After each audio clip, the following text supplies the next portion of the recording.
Welcome to Brada Tales.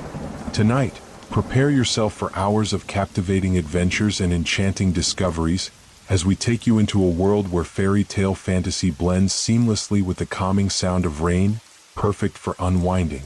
Before you drift off, let us know where you're tuning in from and the time in the comments below.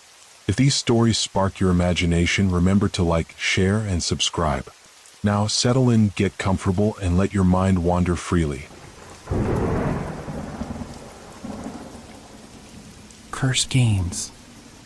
It all started on a rainy Friday evening in October when a group of friends, Samantha, Mark, Lisa, David, and I, decided to gather at my apartment for our usual game night. The air was thick with the scent of popcorn and the sound of laughter filled the room. It was meant to be a fun distraction from our hectic lives, but little did we know, fate had a different plan in store for us. As we rummaged through the shelves of board games, I noticed an old, dusty box wedged behind some modern classics. The box was adorned with intricate designs, and the title read Cursed Games. The name sent a chill down my spine, but the curiosity of my friends quickly outweighed any sense of foreboding I felt. What's the worst that could happen? Mark laughed, pulling the box out. Let's give it a shot, Lisa said, her eyes sparkling with excitement. Reluctantly, I agreed. We cleared the table and set up the game, a strange board with odd symbols and pieces that seemed to shimmer under the dim light. As we read the rules, an eerie sensation washed over me, but I brushed it off, thinking it was just my imagination. We decided to start with simple moves, and I went first. I rolled the dice, and as I moved my piece, the room seemed to shift slightly. It was as if a shadow passed through us, but when I glanced around, everyone looked just as they had moments ago. Did you feel that? I asked, my voice barely above a whisper. Feel what? Samantha shrugged, laughing it off. But then, as Mark took his turn, something unusual happened. The lights flickered ominously, plunging us into brief darkness before the bulbs buzzed back to life. Okay, that's a little weird, David remarked, frowning. Yet we pressed on, laughter and excitement masking the creeping anxiety in the air. As the game progressed, strange occurrences began to unfold. With every move, we encountered bizarre challenges that seemed to blur the line between reality and the game itself. At one point, I drew a card that read, Face your fears, choose a secret to reveal. I felt a cold sweat break out on my back. I hesitated, my mind racing through memories I'd rather keep buried. But the pressure from my friends made me share a secret about my childhood fear of the dark. The moment I spoke, the lights flickered again, and for a split second, I could have sworn I heard a whisper echoing through the room, soft yet chilling. Did anyone else hear that? Lisa's voice trembled as she glanced at the dark corners of the room.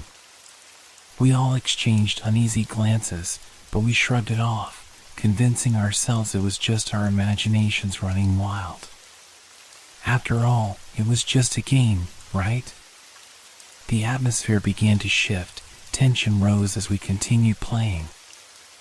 I was about to roll again when suddenly the temperature in the room dropped. I could see my breath fogging in front of me. I looked around, and everyone else seemed to feel it too. Is it just me, or is it freezing in here? David asked, rubbing his arms. Before I could respond, Mark rolled the dice, and a sharp crack echoed throughout the apartment. We all jumped, staring wide-eyed at the door. Okay, that's it.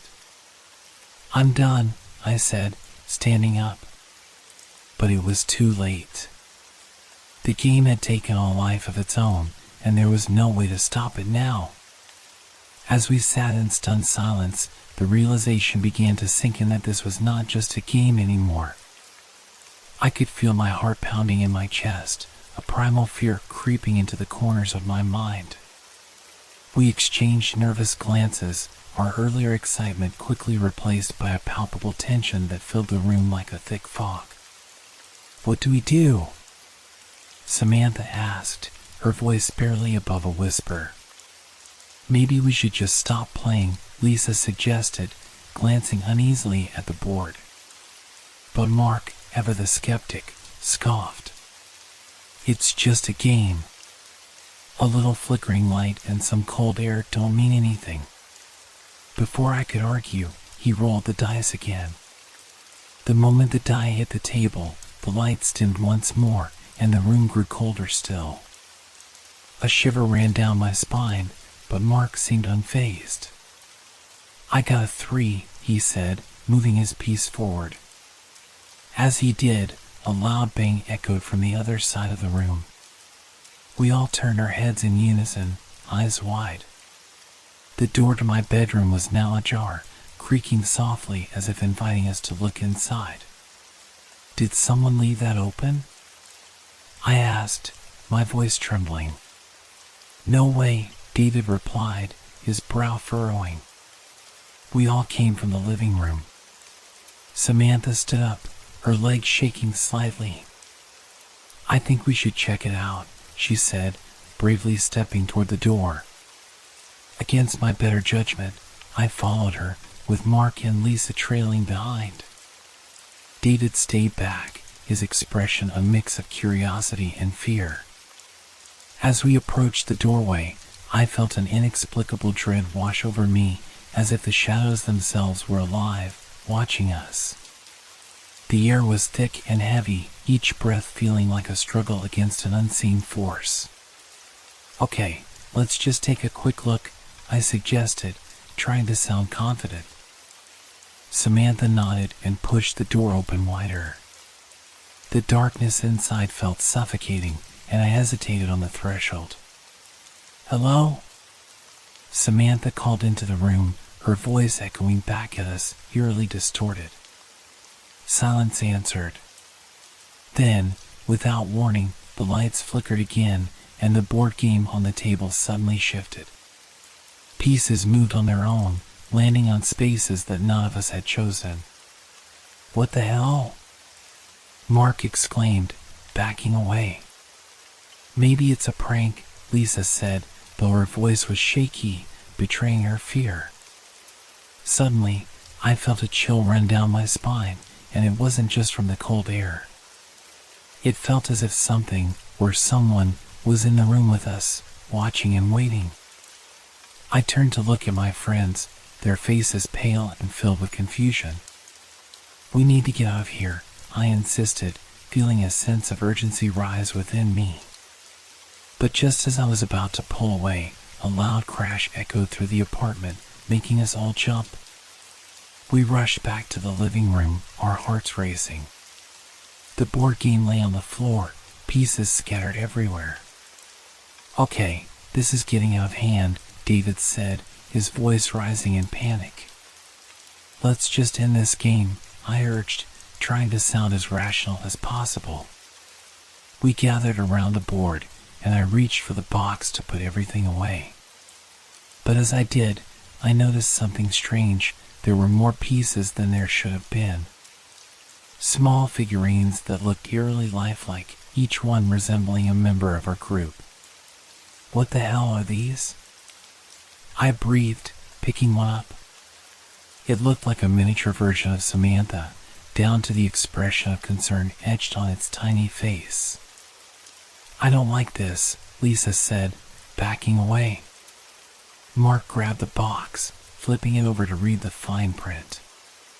"It says here that once you start playing, you can't stop until the game is finished," he read, his voice growing grave.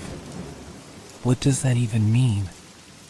Samantha asked, her eyes darting around the room. "It means we're trapped," I said, dread pooling in my stomach. Suddenly, the lights flickered one last time and went out, plunging us into darkness. "Everyone stay close," I shouted, panic rising in my throat. The darkness felt alive, pressing against us, suffocating us. I could hear my friends breathing heavily, their fear palpable. "We have to finish the game," Mark said, his voice strained. "No. We need to find a way to stop it," I countered, feeling the weight of despair settle over us. But just as I was about to protest further, a low whisper echoed through the room, chilling us to the bone. "Finish the game." It was not the voice of any of us, but rather a sinister tone that seemed to wrap around us like a shroud. The chilling whisper lingered in the air, weaving its way through our collective fear. I felt a wave of nausea wash over me as the darkness seemed to deepen, pressing in from all sides. "We need to do something," Samantha cried, her voice trembling. "Let's just take a moment," David suggested, his voice shaking. "We can think this through. Maybe there's a way to beat it." "Like what?" I snapped, my anxiety bubbling over. "We're dealing with something we can't even comprehend. This is insane." Mark, however, seemed undeterred. "We need to take control. If we can just finish one round, maybe it will let us go." "Finish one round?" Lisa echoed, incredulity tinging her voice. "And what if that doesn't work? What if it just makes things worse?" I could see the wheels turning in Mark's head as he weighed the risks. "It's worth a shot," he insisted, stepping toward the table. "Are you serious?" I protested, fear surging through me. Before I could voice my objections, Mark grabbed the dice and rolled them across the table. The sound echoed loudly in the darkness, and for a moment it felt like time stood still. The dice landed, and the room seemed to hold its breath. "4," Mark announced, moving his piece forward. At that moment, the lights flickered back on, revealing an unnaturally still atmosphere. The board was back in its place, and everything appeared as it had before we had started rolling. "What the hell?" David whispered, eyes wide with confusion. I took a deep breath, trying to shake off the feeling of dread creeping back in. "Maybe that was a mistake," I said. But before anyone could respond, a loud crash sounded from the kitchen, the sound of breaking glass echoing through the apartment. "Let's check it out," Lisa shouted, her courage flaring for a moment before fear overtook her. Reluctantly, we all moved toward the kitchen, our hearts racing. As we approached, I noticed the kitchen window had been shattered, shards of glass glistening like teeth scattered across the floor. "Who did this?" Samantha whispered, stepping carefully around the debris. "Something is trying to scare us," I said, keeping my voice steady, but inside I was screaming. Suddenly, the temperature dropped, and I could see our breaths fogging in the air. "We should go back," I urged, but Mark was already leaning toward the window, peering outside. "What if there's something out there?" he murmured, straining to see through the darkness. As I looked over his shoulder, I felt a sense of foreboding wash over me. The street outside was eerily quiet, the usual sounds of the city replaced by an oppressive silence. "Maybe we should call for help," I suggested, my mind racing through the options. "From who?"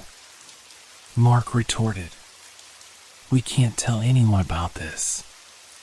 Then, as if responding to our fears, the board game on the table rattled, pieces shifting as though they were alive. "Stop!" I shouted, feeling an urgency I couldn't explain. But the pieces kept moving, scattering across the board in chaotic patterns. Then, without warning, the lights flickered again, and the whispers returned, growing louder and more insistent. "Finish the game, finish the game." What does that even mean? Lisa screamed, her hands clutching her head as if she could block out the sound. Mark stood frozen, staring at the board. "It means we have to play," he said, almost to himself. No. We need to end this now, I shouted, feeling a mix of desperation and rage. Suddenly, the whispers transformed into laughter, chilling and hollow, echoing in the corners of the room. Get out! David yelled, backing away from the table, his eyes wild with fear. Let's just run, Samantha cried, and for the first time, I saw genuine panic in her eyes. But as we turned to leave, the door slammed shut with a deafening bang, locking us in. Shit. We're trapped, Mark yelled, rattling the doorknob in vain. I felt a surge of adrenaline and rushed to the door, slamming my shoulder against it. But it wouldn't budge. We have to finish it, Mark shouted over the cacophony of whispers, determination hardening his voice. I'm not playing this game, I protested, my heart racing. We don't have a choice, he yelled back, desperation bleeding through his bravado. The room shook as if an unseen force was shaking the very foundation of our reality. Look! Lisa screamed, pointing back at the board. The pieces had come to life, swirling and shifting in a chaotic dance. It was as if they were trying to tell us something, but the message was lost amidst the chaos of the room. Finish the game, the voices echoed, now resonating deep within our minds. In that moment, I felt something click into place, a terrible truth settling over me like a shroud. Okay, let's finish it, I said, my voice trembling but resolved. Mark looked at me, surprise flickering across his face. Are you sure? Yes, I said, swallowing hard. If this is the only way out, then we have to see it through. Reluctantly, the others nodded, and we gathered around the table once more, the board looming before us like a dark promise. Let's do this, I whispered, steeling myself for whatever was to come. As we gathered around the table, I could feel the weight of our decision pressing heavily on my chest. The game board, once just a relic of forgotten fun, now felt like a dark portal to something terrifying. Who's going first? David asked, glancing nervously at the dice. I will, I said, reaching out to grab the dice. My hands shook as I rolled them, the clattering sound echoing ominously in the silence that had enveloped us. The dice tumbled to a stop, revealing a 5 and a 3. 8, I announced, moving my piece forward. The moment I did, the atmosphere shifted. A cold breeze rushed through the room, extinguishing the flickering lights above us, plunging us into darkness. I felt a chill run down my spine as I realized we were not alone. Why is it so cold? Samantha whispered, hugging herself tightly. I don't know, but something's not right, I replied, trying to keep my voice steady. As we stood there in the dark, a dim light flickered back on, illuminating the board once more.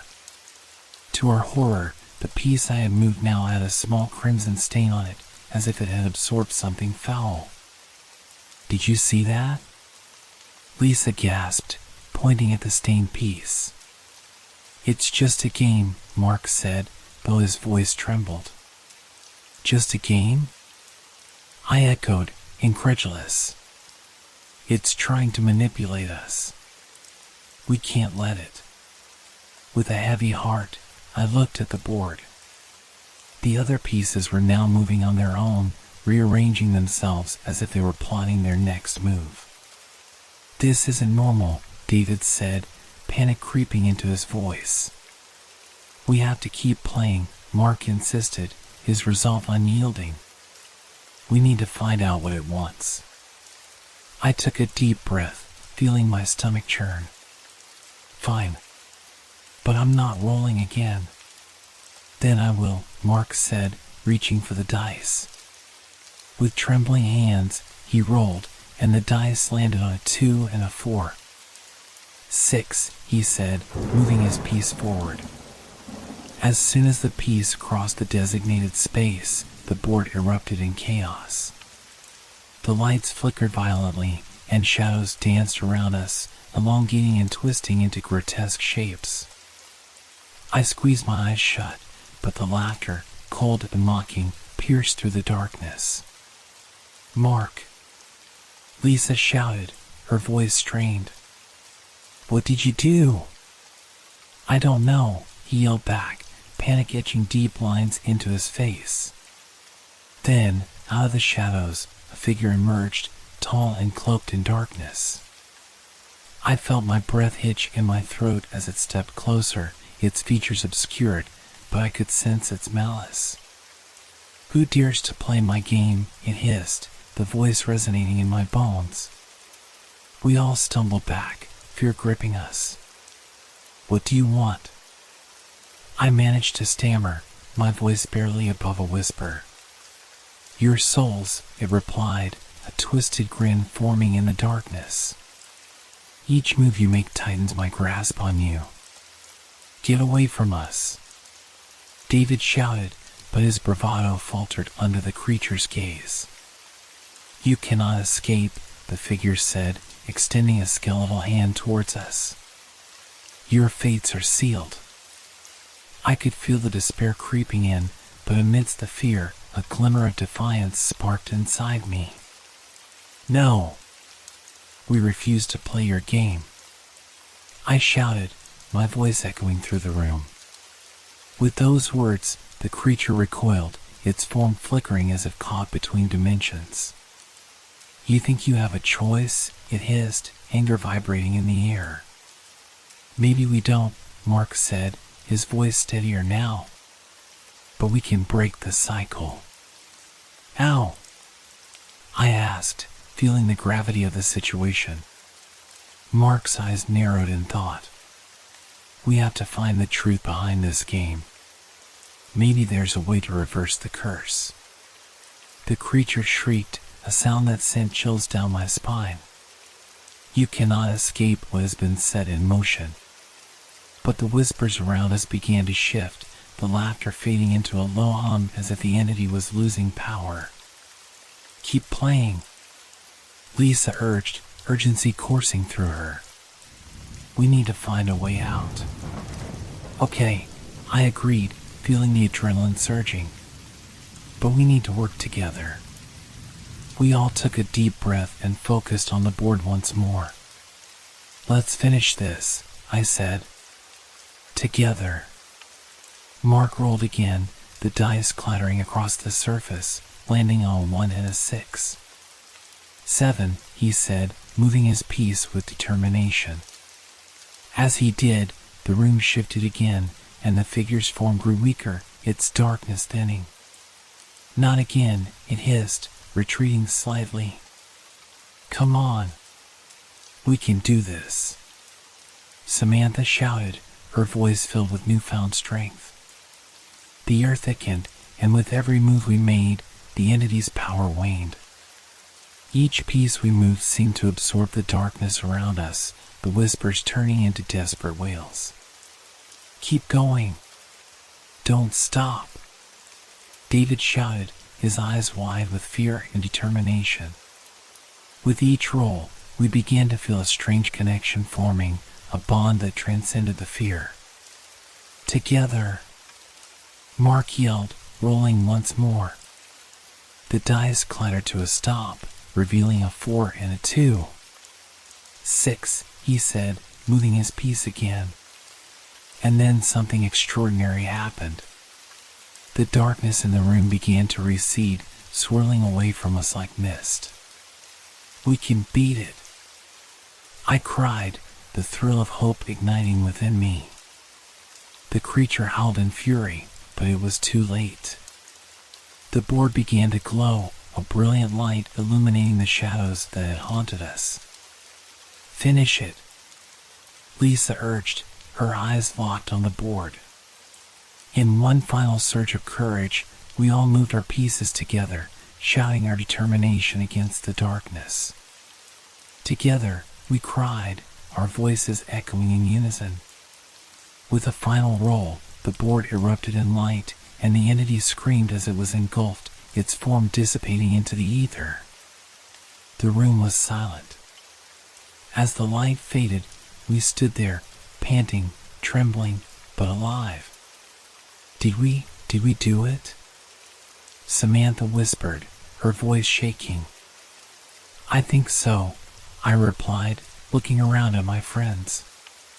The board lay still before us, no longer ominous but rather a mundane game. We broke the curse, Mark said, relief flooding his features. But even as we celebrated, I couldn't shake the feeling that something remained. I glanced at the board one last time, and for a fleeting moment, I thought I saw a shadow dart across the surface. Let's get rid of this thing, I said, feeling a chill creep up my spine. Agreed, David replied, looking just as uneasy. We gathered up the game, stuffing it into a box, and carried it outside, the weight of it feeling heavier than ever. Are we sure about this? Lisa asked as we reached the dumpster. Yes, I said firmly, and we threw it away, hoping to never see it again. As we walked back to the apartment, the air felt lighter, but I couldn't shake the memory of the darkness we had faced. Let's never play a game again, Mark joked weakly, trying to lighten the mood. Agreed, I said, but deep down, I knew the experience had changed us forever. We had stared into the abyss and returned, but the marks it left on our souls would linger long after the game was gone. We thought we had escaped the grasp of the game, but its shadows lingered long after we discarded it. Over the next few days, a heavy atmosphere settled over us, filled with unease and the weight of unsaid words. Samantha was the first to notice something strange. Did you guys feel that? She asked one evening as we gathered at our usual spot in the coffee shop downtown. Feel what? Mark replied, sipping his coffee, his brow furrowing. It's like a presence. I can't explain it. It's just this feeling that something is watching us, she said, her eyes darting around the cafe. Maybe you're just still shaken from the game, David suggested, trying to lighten the mood. We all are. But Samantha shook her head. No, it's different. I've felt it even at home. I could see the worry in her eyes, and I felt it too, a tightening in my chest, a sense of dread that we had not fully escaped whatever had happened during that night. As the days turned into a week, strange things began to happen. Objects in our homes moved slightly, just out of place enough to make us question our sanity. Whispers echoed in the silence, but when we turned to listen, there was nothing but the sound of our own breath. One night, I was lying in bed, trying to shake off the feeling of being watched. My heart raced as I felt a chill sweep through my room. I turned on the light, convinced that my imagination was getting the best of me. But as the light flickered on, I noticed something on my desk, a piece from the game we had thrown away, a small figurine that had somehow returned. My breath caught in my throat as I picked it up. It was the same crimson-stained piece, now polished and gleaming ominously under the light. What the hell? I whispered, glancing around my room. This can't be real. In a fit of panic, I rushed to my phone and texted the group. We need to meet. Now. Within half an hour, they arrived, each of them looking just as shaken. Did you see it? Samantha asked breathlessly, her eyes wide. Yes. It's back. I exclaimed, showing them the piece. I found it on my desk. I thought we got rid of it, Mark said, his voice trembling slightly. David examined the piece closely. Maybe it's just a coincidence, he suggested, but even he sounded uncertain. Coincidence or not, we need to figure this out, I said, my pulse racing. Whatever this game is, it's not done with us. Maybe it wants us to play again, Lisa whispered, her voice barely audible. The thought sent chills down my spine. We can't play. We need to confront it, figure out what it really is. Mark nodded, his jaw set with determination. We have to find a way to break this once and for all. After much discussion, we decided to research the game. We pored over old websites and forums, searching for any mention of it. What if it's cursed? Samantha suggested, scrolling through the pages. Or haunted? More likely, it's just a sick joke, David replied, but he too was starting to feel the weight of the unknown pressing down on us. Hours passed, and just when we were about to give up, we stumbled upon an old forum thread. It talks about a game called Cursed Realms, I said, excitement and dread intertwining. People mentioned strange occurrences and that they could never finish a game without something bad happening. Keep reading, Mark urged, leaning closer to the screen. As I scrolled down, the account of one user stood out. I played the game with friends. It started as fun, but then things turned dark. We began seeing visions of our worst fears. One by one, my friends disappeared, leaving me alone with the game. I'm convinced it feeds off our fears. The more you try to resist, the more it wants to consume you. We need to be careful, Lisa warned, her eyes wide. What if it's true? We have to find out, I said, determination surging within me. We can't let this thing win. That night, we gathered in my living room, the energy heavy with anticipation. Are we really doing this? David asked, his voice shaky. We have to confront it, I replied, glancing at the figurine on the table. We need to see what it wants. With that, I took a deep breath and set the figurine in the center of the table. Let's talk to it. At first, there was silence. The air thickened around us, and I could feel my heart pounding in my chest. Is there anyone here? I asked, trying to project calm. Suddenly, the lights flickered, and a whisper filled the room, soft but clear. You cannot escape. We all jumped, fear gripping us. What do you want? Samantha shouted, her voice trembling. Your souls are bound to the game. You cannot escape your fate, the whisper echoed, sending chills through our spines. I clenched my fists, my resolve hardening. No. We will break this curse. The whisper morphed into a cold laugh.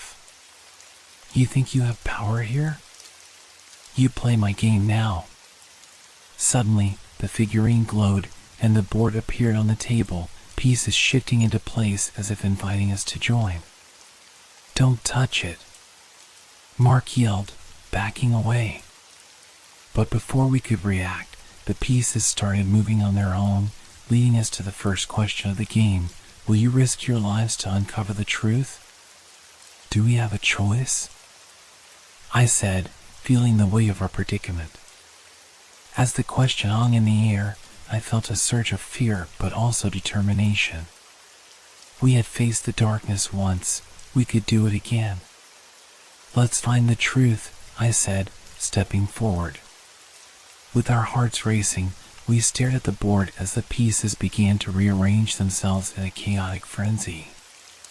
The words flickered across the surface, glowing ominously as if the game had a mind of its own.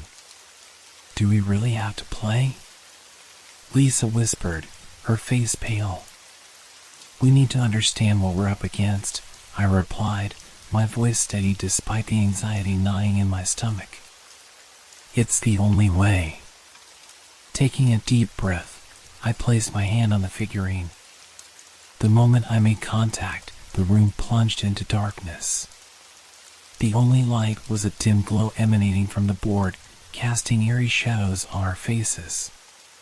The whispers grew louder, echoing in our ears, drowning out any rational thought. Choose your fate, they hissed, sending shivers down my spine. What does that mean? David asked, his voice barely audible.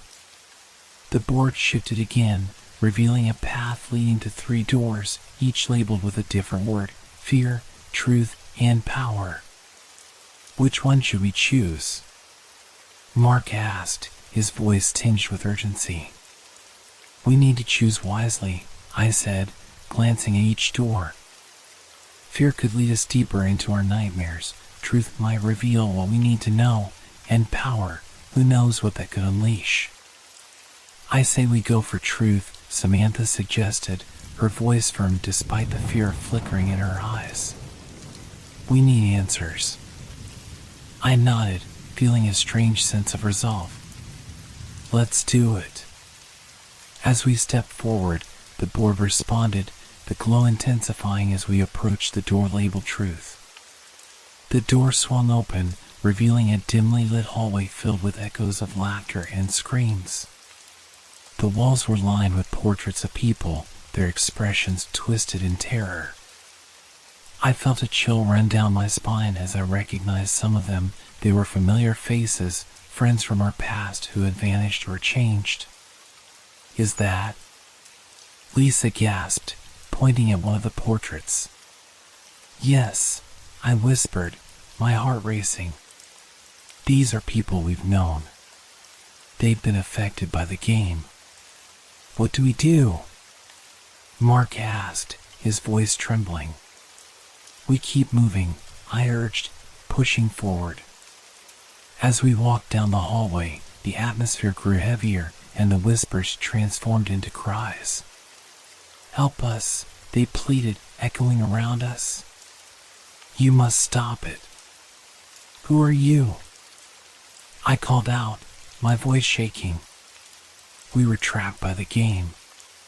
You can break the cycle, but you must confront your greatest fears, one of the portraits whispered, its eyes pleading. How do we do that? Samantha asked, her fear palpable. Find the heart of the game, the voice replied, growing fainter. It lies beyond the final door. We reached the end of the hallway, where a large, ornate door loomed before us. Are you ready? I asked, glancing back at my friends. They nodded, fear etched on their faces. With a deep breath, I pushed the door open. Part 5, the final confrontation. Inside, we found ourselves in a vast chamber, the air thick with a sense of foreboding. In the center stood a pedestal with a pulsating, dark orb resting upon it. The room was illuminated by a ghostly light that flickered ominously, casting shadows that danced along the walls. What is that? Mark asked, taking a cautious step back. That must be the heart of the game, I said, my voice barely above a whisper. We need to destroy it. As we approached the orb, it radiated an oppressive energy, whispering our deepest fears back to us. I can't do this, Lisa cried, clutching her head as images of her failures and insecurities flooded her mind. You have to fight it, I shouted, reaching out for the orb. As my fingers brushed against it, a surge of energy coursed through me, and I was thrown back against the wall.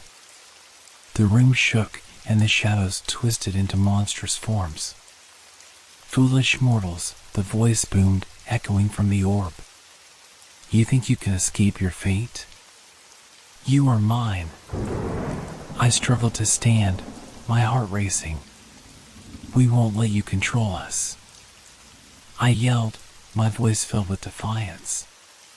Suddenly, the chamber filled with visions of our worst fears, Samantha alone in a dark void, Mark trapped in a never-ending loop of failure, David lost in a storm, and Lisa surrounded by shadows that closed in on her. No! We are stronger than this, I shouted, pushing through the terror that gripped me. We choose hope over fear. The orb trembled, the shadows recoiling at our defiance. Your fear gives me power, it roared, the energy swirling violently around us. Together, I cried, reaching for my friends. We can break this. We join hands, forming a circle around the orb. On the count of 3, we release our fears. I declared. 1, 2, 3. With that, we focused on our hopes, our dreams, and the bonds of friendship that had brought us together. The room erupted in light, blinding and pure. The orb pulsated violently, the shadows shrieking as they were pulled back into the light. And oh, the voice screamed, a cacophony of rage and despair. In one final surge of energy, the orb shattered, a shockwave radiating outwards. The chamber began to collapse, and we were engulfed in a whirlwind of light. Epilogue, the aftermath. I awoke lying on the floor of my living room, sunlight streaming through the window. The game board lay in front of me, its pieces scattered. Samantha, Mark, Lisa, David. I called, scrambling to my feet. One by one, they emerged from their own rooms, dazed but unharmed. What happened? Mark asked, rubbing his temples.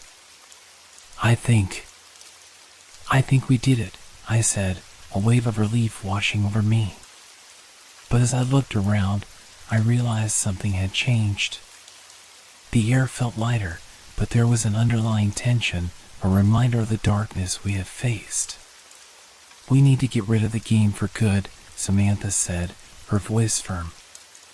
We gathered the pieces and headed to the woods behind my house, where we buried the remnants of the game deep in the earth, ensuring it would never rise again.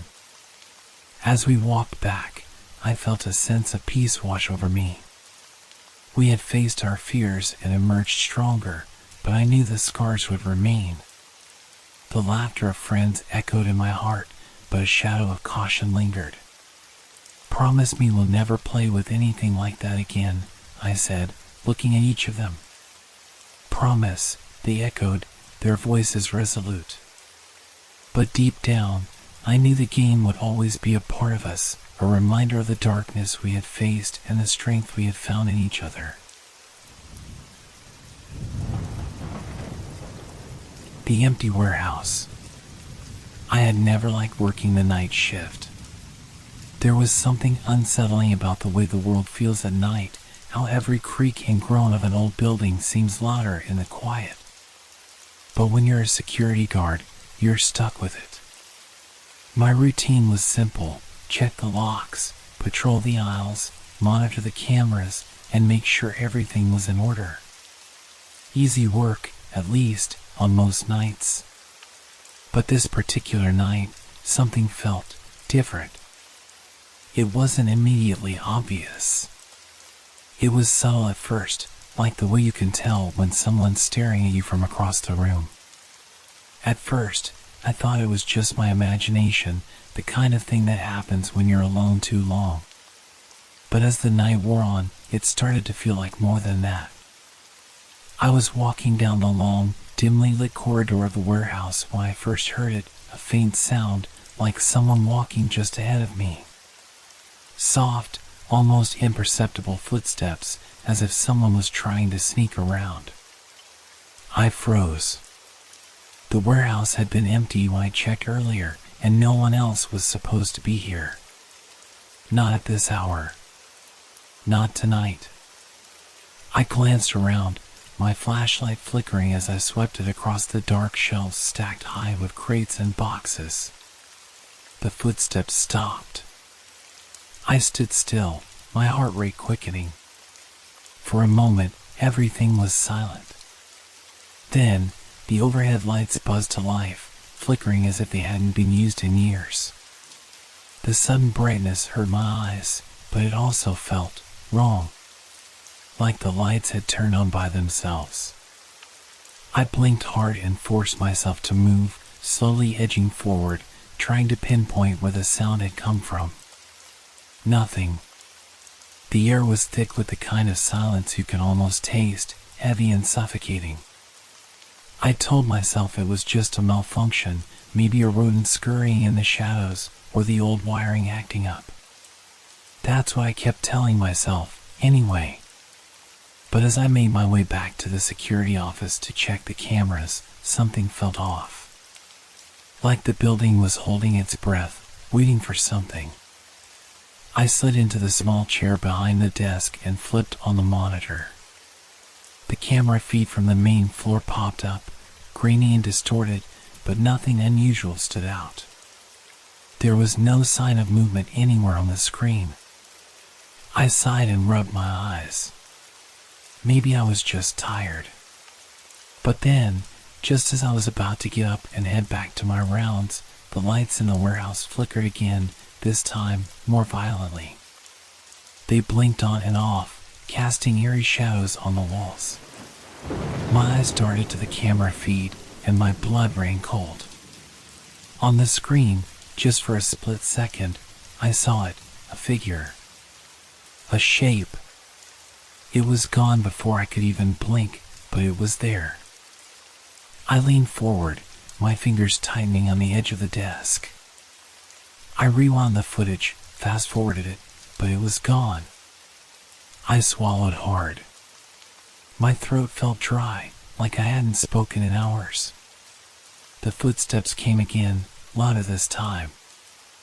I stood up, my heart racing in my chest. I knew what I was hearing now, and I couldn't ignore it any longer. The sound of someone walking, but no one was there. The faint scrape of boots against the concrete floor. I gripped the flashlight in my hand, knuckles white, and forced myself to take a deep breath. The hallway outside the office was dark, but as I stepped out into it, the lights flickered once more. It was as if something was toying with me, making sure I noticed every little detail. Every strange sound. Every flicker of light. The sense of being watched, the creeping sensation that I wasn't alone. But when I turned the corner to continue my rounds, everything seemed to be as it should, empty. Silent. I couldn't shake the feeling, though. Something was wrong. I moved down the hallway, shining my flashlight across the old crates and shelves. The place was a labyrinth, and the deeper I went, the more oppressive the air became. It felt thicker, somehow. Heavier. There was something about the shadows, something just beyond the corner of my vision, that made me want to run. I tried to focus, to push the anxiety down. It was probably nothing. Probably just my mind playing tricks on me. But then, I heard it again. This time, it was closer. The sound of footsteps, slow and deliberate, coming from behind me. I froze, my breath catching in my throat. Slowly, I turned around, expecting to see a fellow guard or perhaps some prankster, but there was no one. The hallway was empty. And yet, I still felt it. That undeniable, prickling sensation on the back of my neck. Was I losing my mind? I stood there for a long time, the echo of the footsteps lingering in my mind like a haunting melody. I couldn't explain it. I couldn't understand why this was happening, but I couldn't ignore it any longer. My eyes darted to every shadow, every corner, trying to see something that wasn't there. Then the lights flickered again.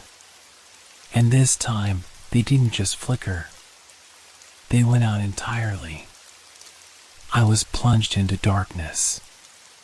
A sharp gasp escaped my lips as I fumbled for my flashlight, turning it on with trembling hands. The beam cut through the blackness, and for a moment, I thought I saw something in the distance. A shadow moving. A figure.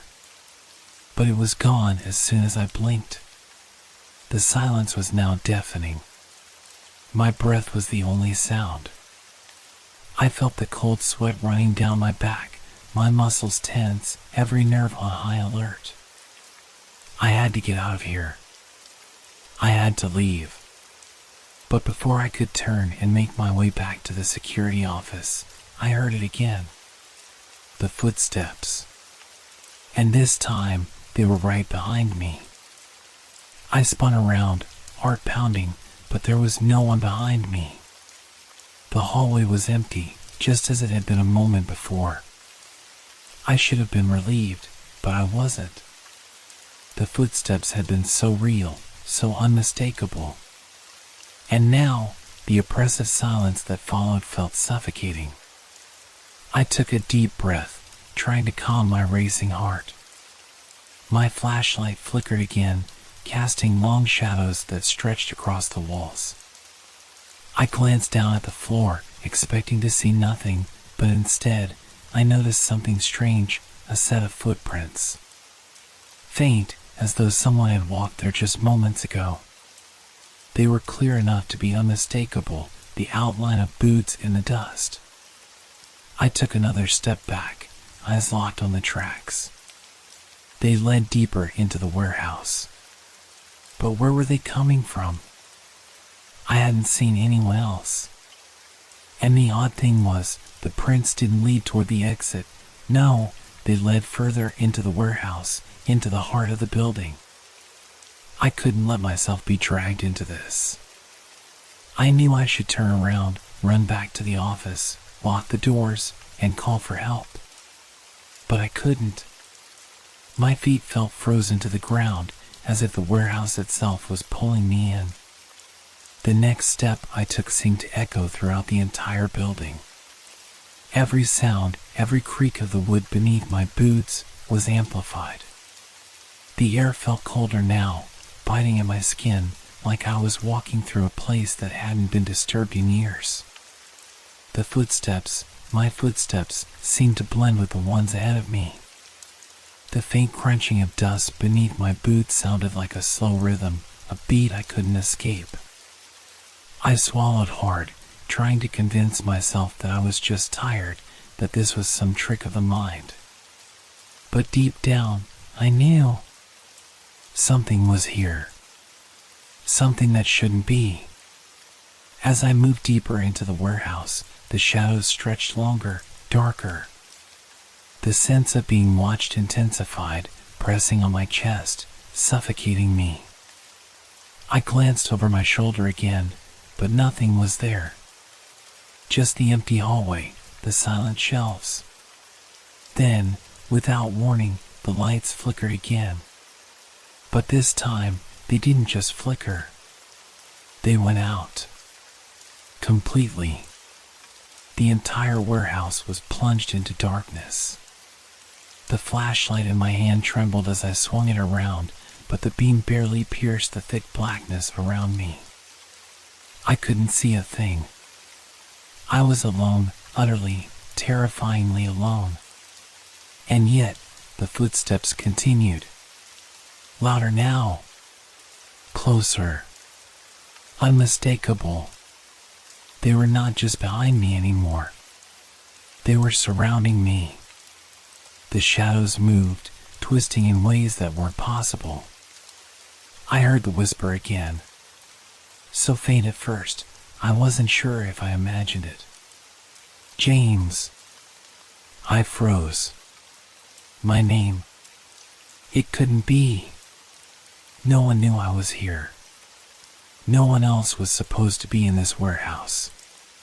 But that voice, that soft, eerie whisper, it felt real. It felt like it was coming from within the walls themselves. The footsteps stopped. I stood frozen, my pulse ringing in my ears. The silence that followed was worse than anything I'd heard before. The kind of silence that clings to you, presses in from all sides, suffocating you. My breath was shallow now, my hands shaking violently. Suddenly, the lights came back on. And I saw it. For a split second, I thought it was just my mind playing tricks, but no, there, standing in front of me, was a figure. A shadowy outline, tall and thin, almost skeletal, with hollow, empty eyes that seemed to stare right through me. I couldn't move. I couldn't breathe. My body was frozen in place, caught between flight and paralysis. Then, without warning, the figure lunged. I screamed, but the sound was strangled in my throat. My legs gave out beneath me, and I fell to the cold concrete floor with a loud thud. The flashlight flew from my hand, rolling away, its beam cutting across the dark floor in a wide arc. My heart pounded so loudly in my chest, I thought it might burst. I scrambled backward, eyes wide, my back pressed against the nearest shelf. The figure, it was so close now. It hovered in the dim light, the air thick with an unnatural cold. Its features were distorted, twisted. Its face, if you could call it that, was nothing but a pale blur of shadows and endless emptiness where eyes should have been. The thing didn't speak, but I felt its presence like a weight pressing down on me. I needed to move. My body screamed at me to get up, to run, but I couldn't. I couldn't tear my eyes away from the figure, frozen in terror.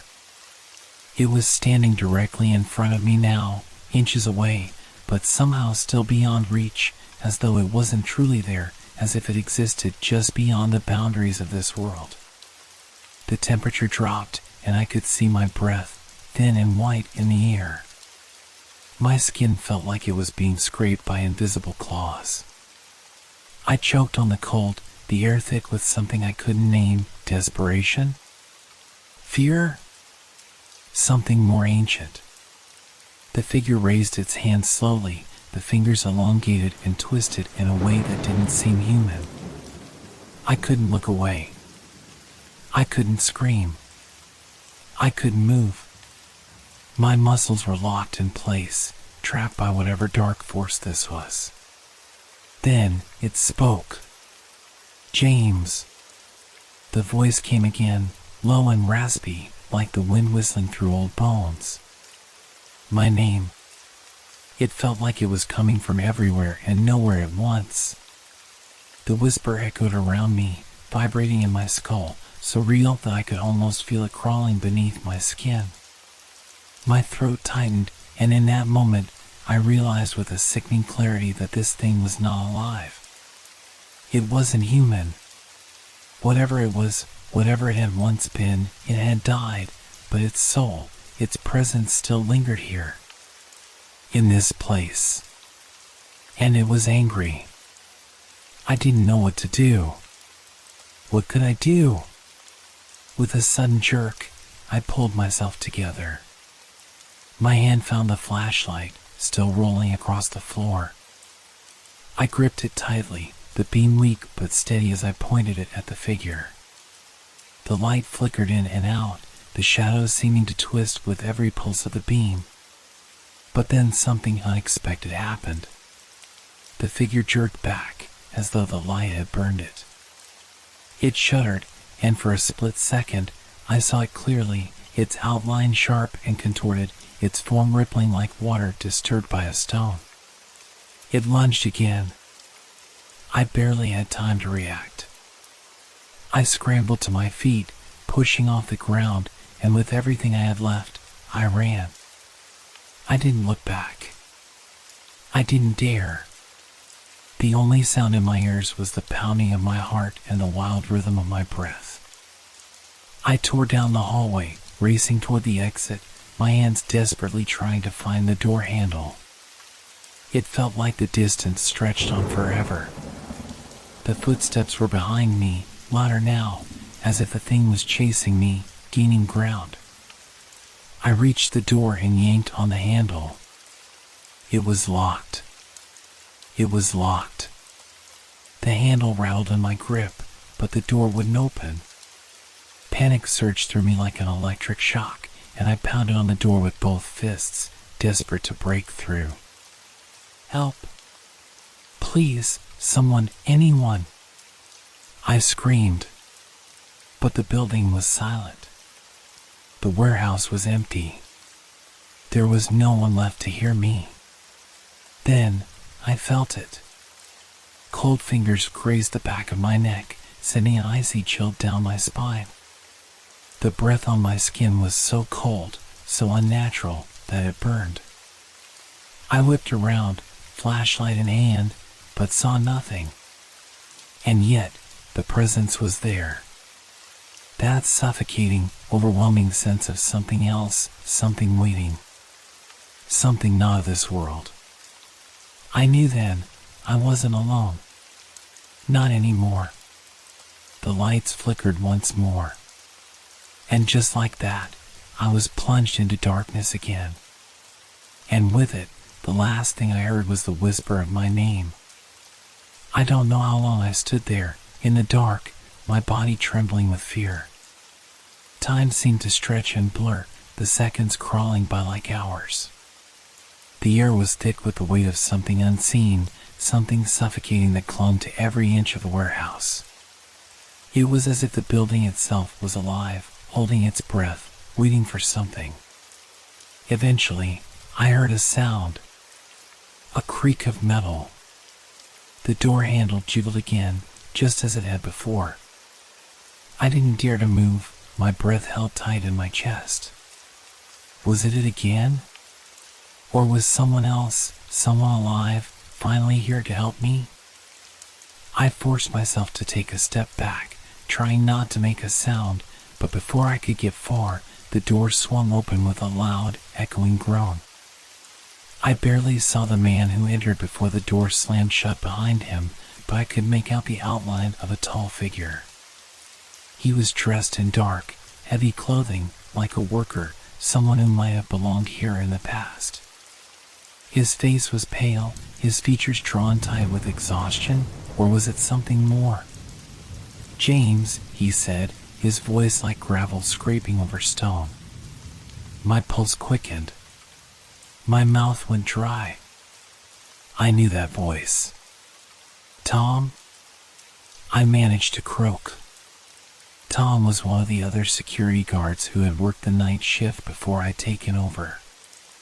But he wasn't supposed to be here. Not tonight. He hadn't been here in months. The last I heard, he'd left the job after a strange accident, some kind of malfunction with the equipment that caused a deadly explosion in the factory. They said he was lucky to get out alive. But looking at him now, standing in the doorway like he'd never left, something felt horribly wrong. His eyes were dull, hollow, like they had been drained of any life. His expression was too still, too cold. His movements were slow, deliberate, as though he was barely aware of what he was doing. "Tom, what?" I started, but the words caught in my throat. He didn't respond. Instead, he stepped forward, his shoes making soft, heavy echoes against the floor. I stumbled backward, shaking my head, but my feet wouldn't move fast enough. He was coming closer, his face never shifting. His eyes locked onto mine, and I could feel that unnatural coldness in the air around him. Are you real?" I whispered, my voice barely above a breath.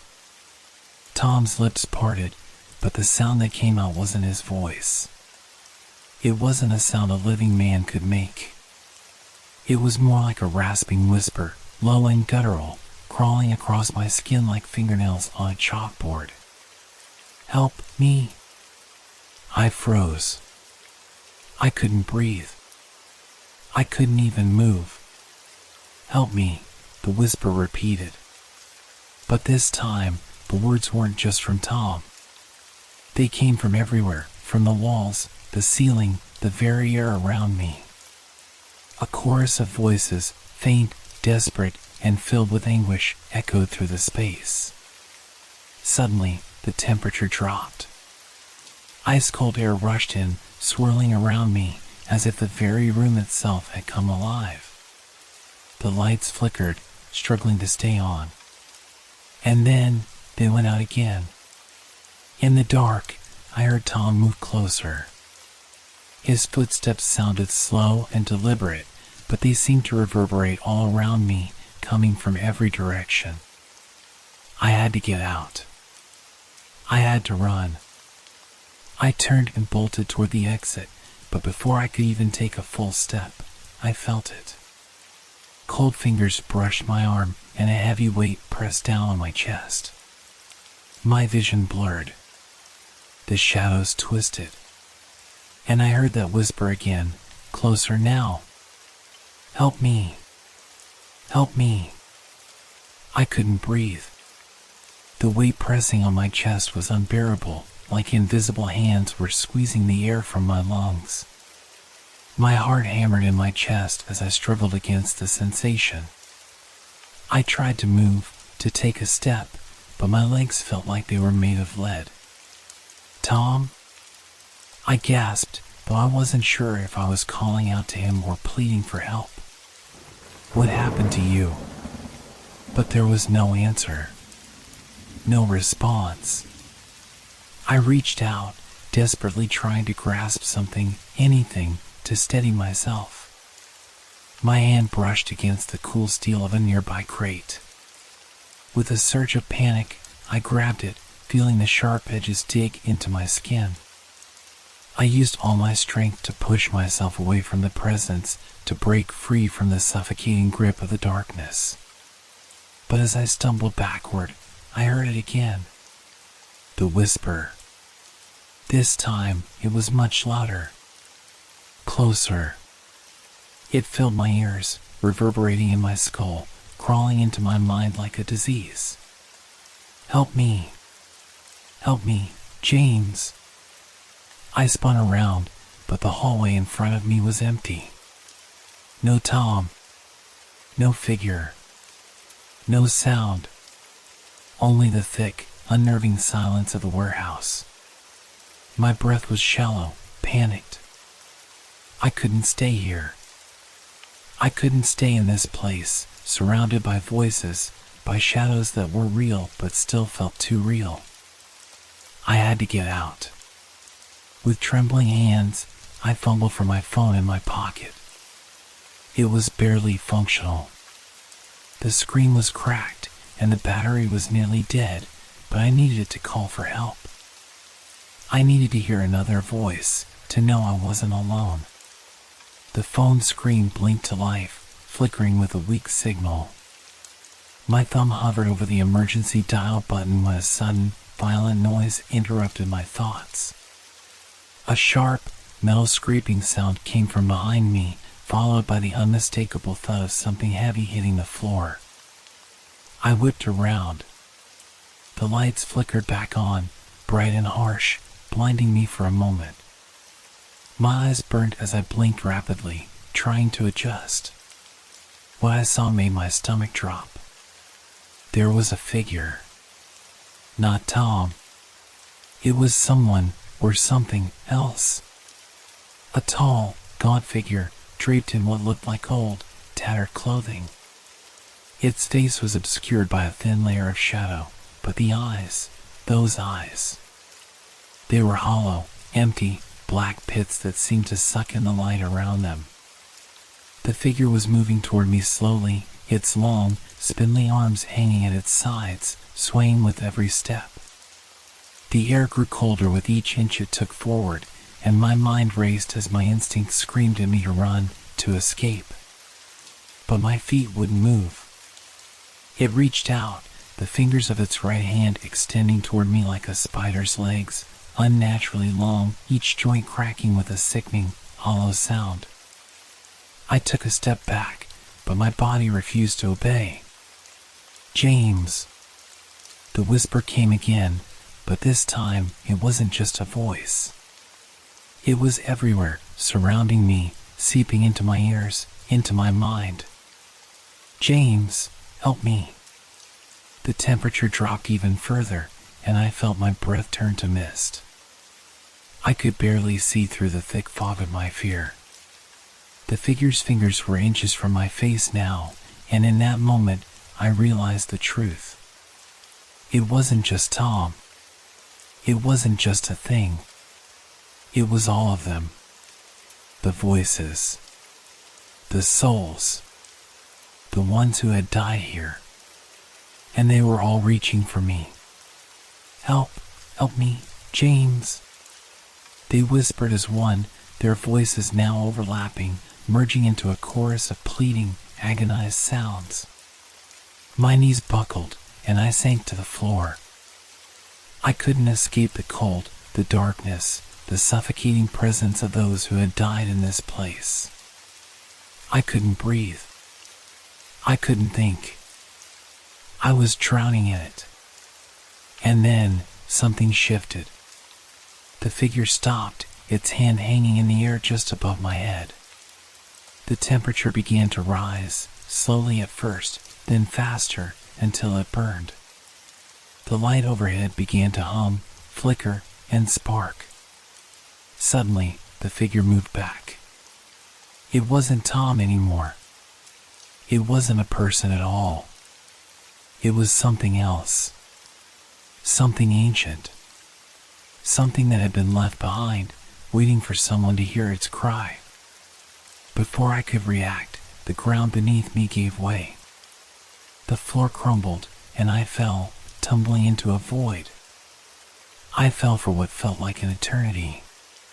The darkness around me was thick, suffocating. My body tumbled through empty space, weightless, as if the very air was conspiring to pull me deeper.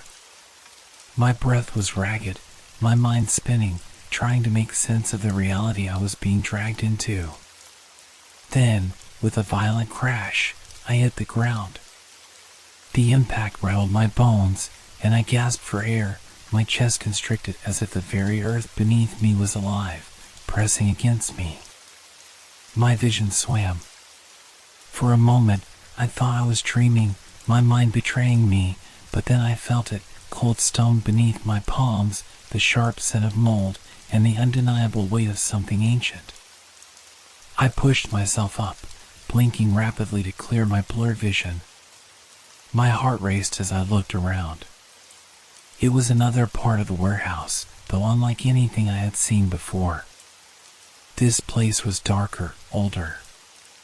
The walls were lined with rusted metal and rotting wood, and the floor was uneven, cracked in places. There was a feeling of death here, a deep, oppressive silence, as if the very air itself was thick with ghosts. I slowly stood, my legs shaky beneath me, every muscle in my body screaming in protest.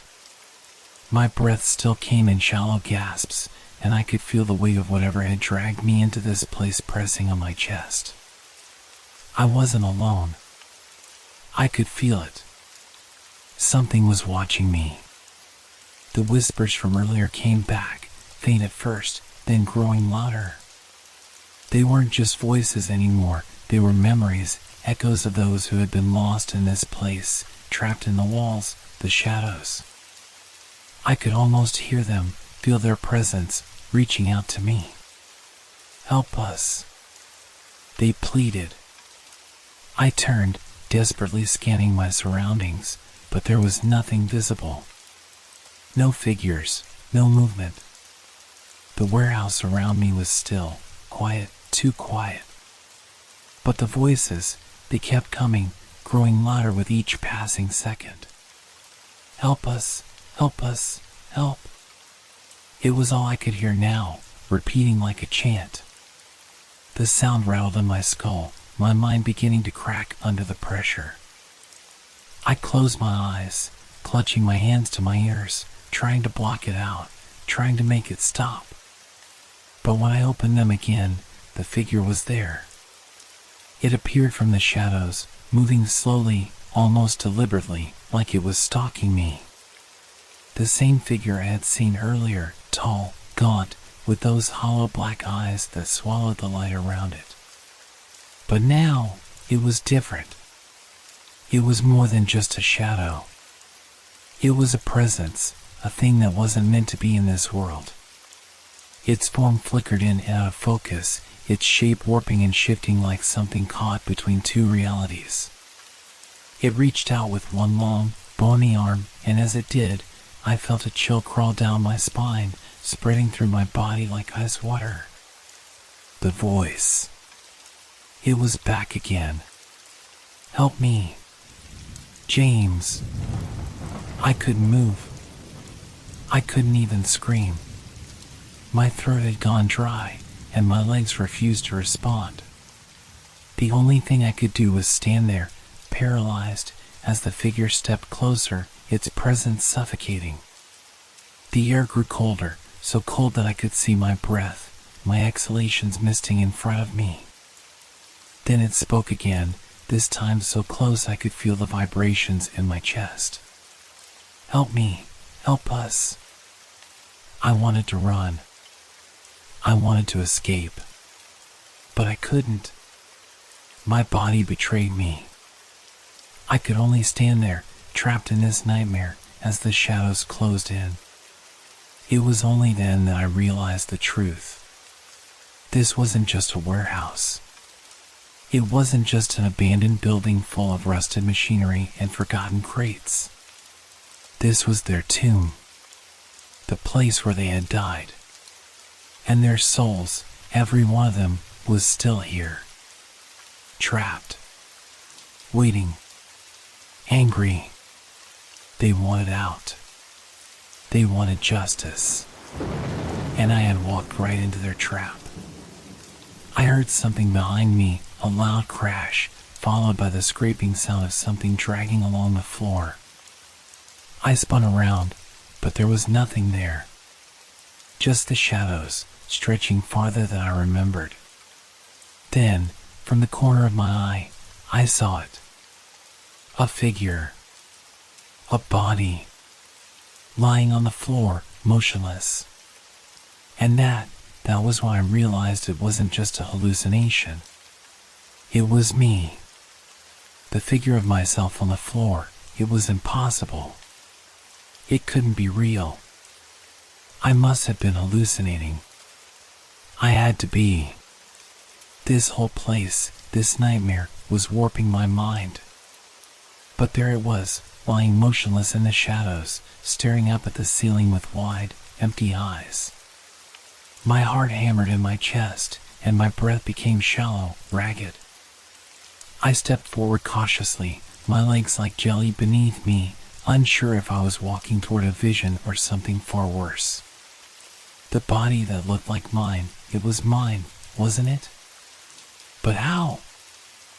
I forced myself to kneel beside it, my hand trembling as I reached out. As my fingers brushed the cold, lifeless skin of the figure lying in front of me, a jolt of terror shot through my body. It felt wrong. It was like I was touching the very fabric of death itself. The figure was cold. Too cold. And the skin had an unnatural pallor, a sickly, gray hue that seemed to absorb the light, like it was fading, disappearing into the darkness. Then, without warning, the body twitched. I recoiled in horror. I pulled my hand away so fast I almost fell backward. But it didn't stop. The body moved. The fingers of the lifeless hand began to twitch, jerking in rapid, erratic motions as if it was trying to wake up. I had to get out. My mind screamed it at me, my instincts screaming louder than any thought. This place, these shadows, they weren't natural.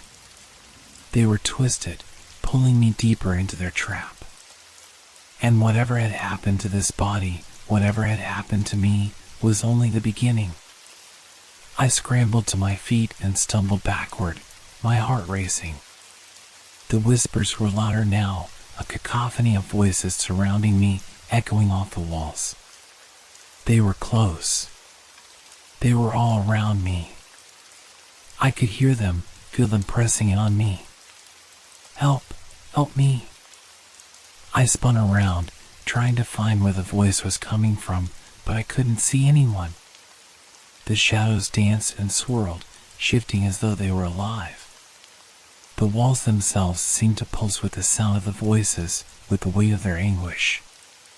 Then, I heard something else. A low, guttural sound, like the rumble of a distant growl, a vibration in the very ground beneath my feet.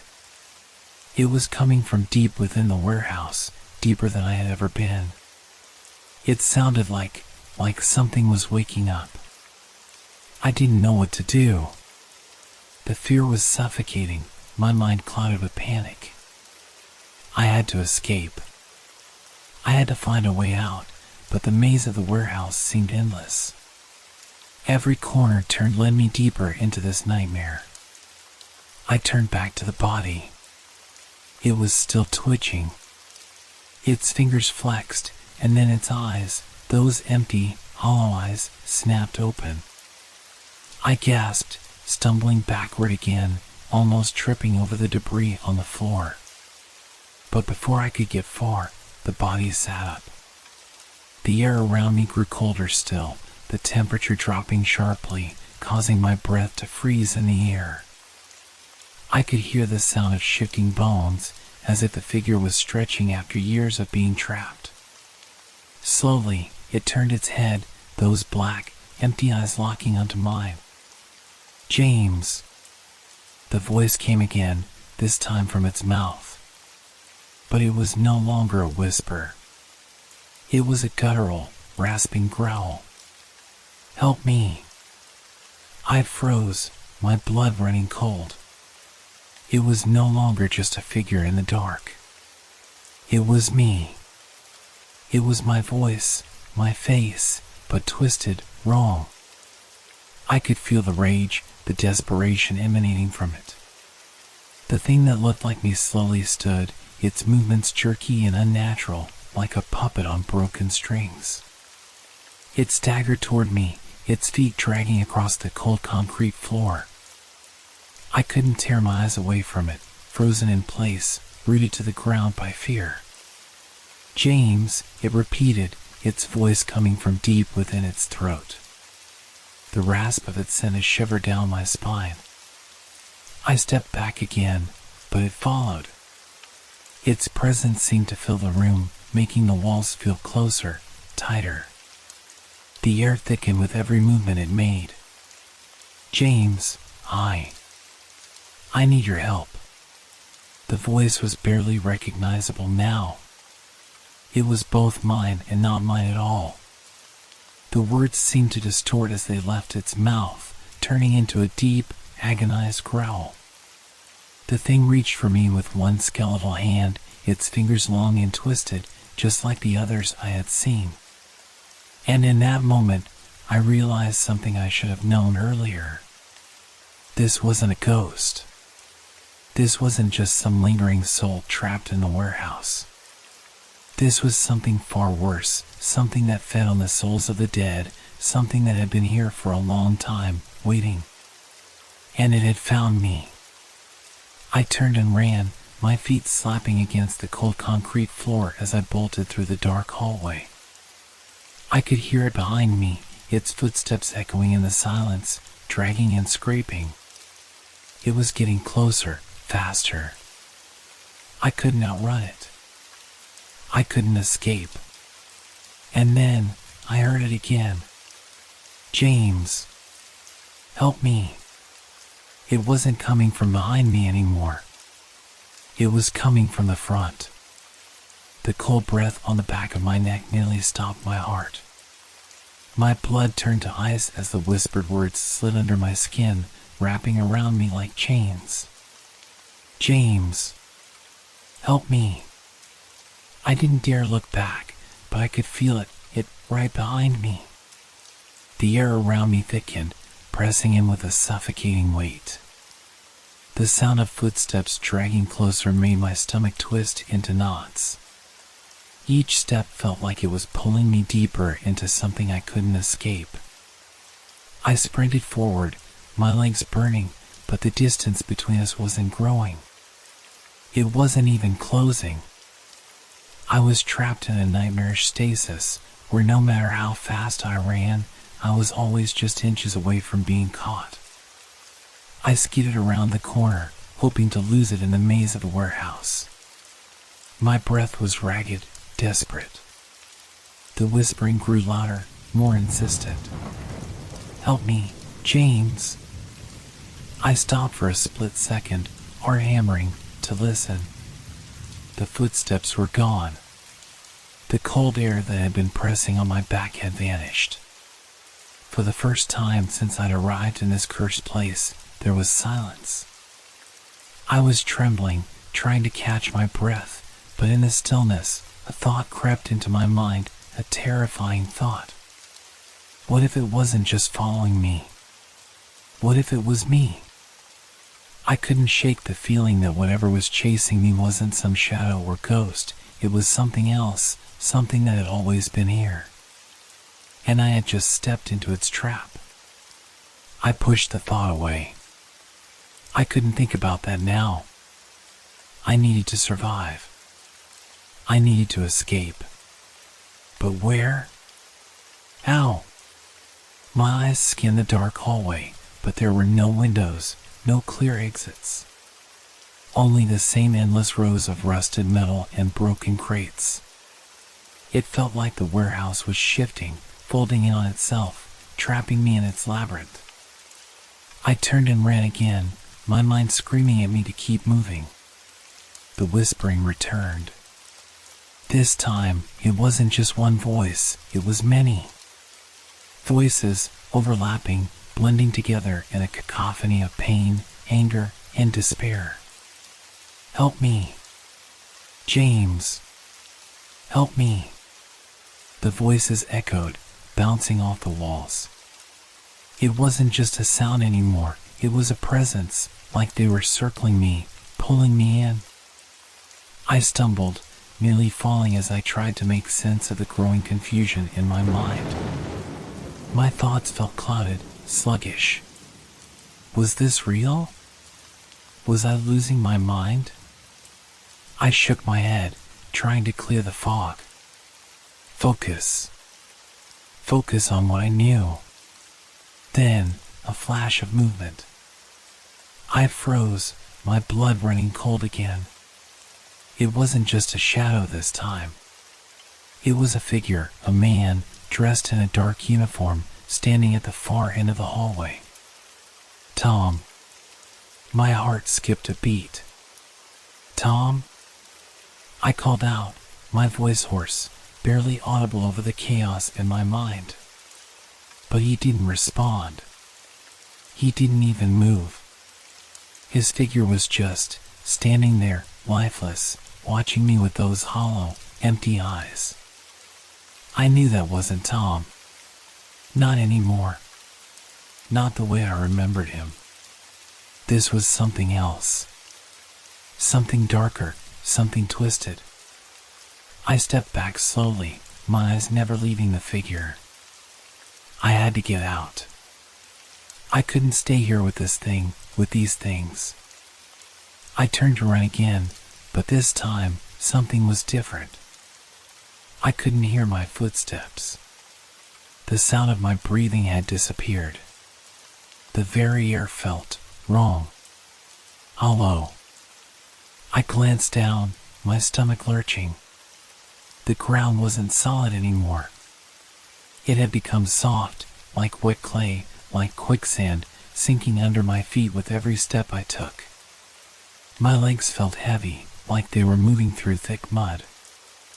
I tried to move faster, but the more I struggled, the deeper I sank. Panic flooded me. I was trapped. I couldn't escape. The ground beneath me was consuming me, pulling me into its depths. The walls were closing in. The air was thick, suffocating. Help me. The whisper was louder now, right next to me. It was no longer distant, no longer an echo. It was real. It was inside my head.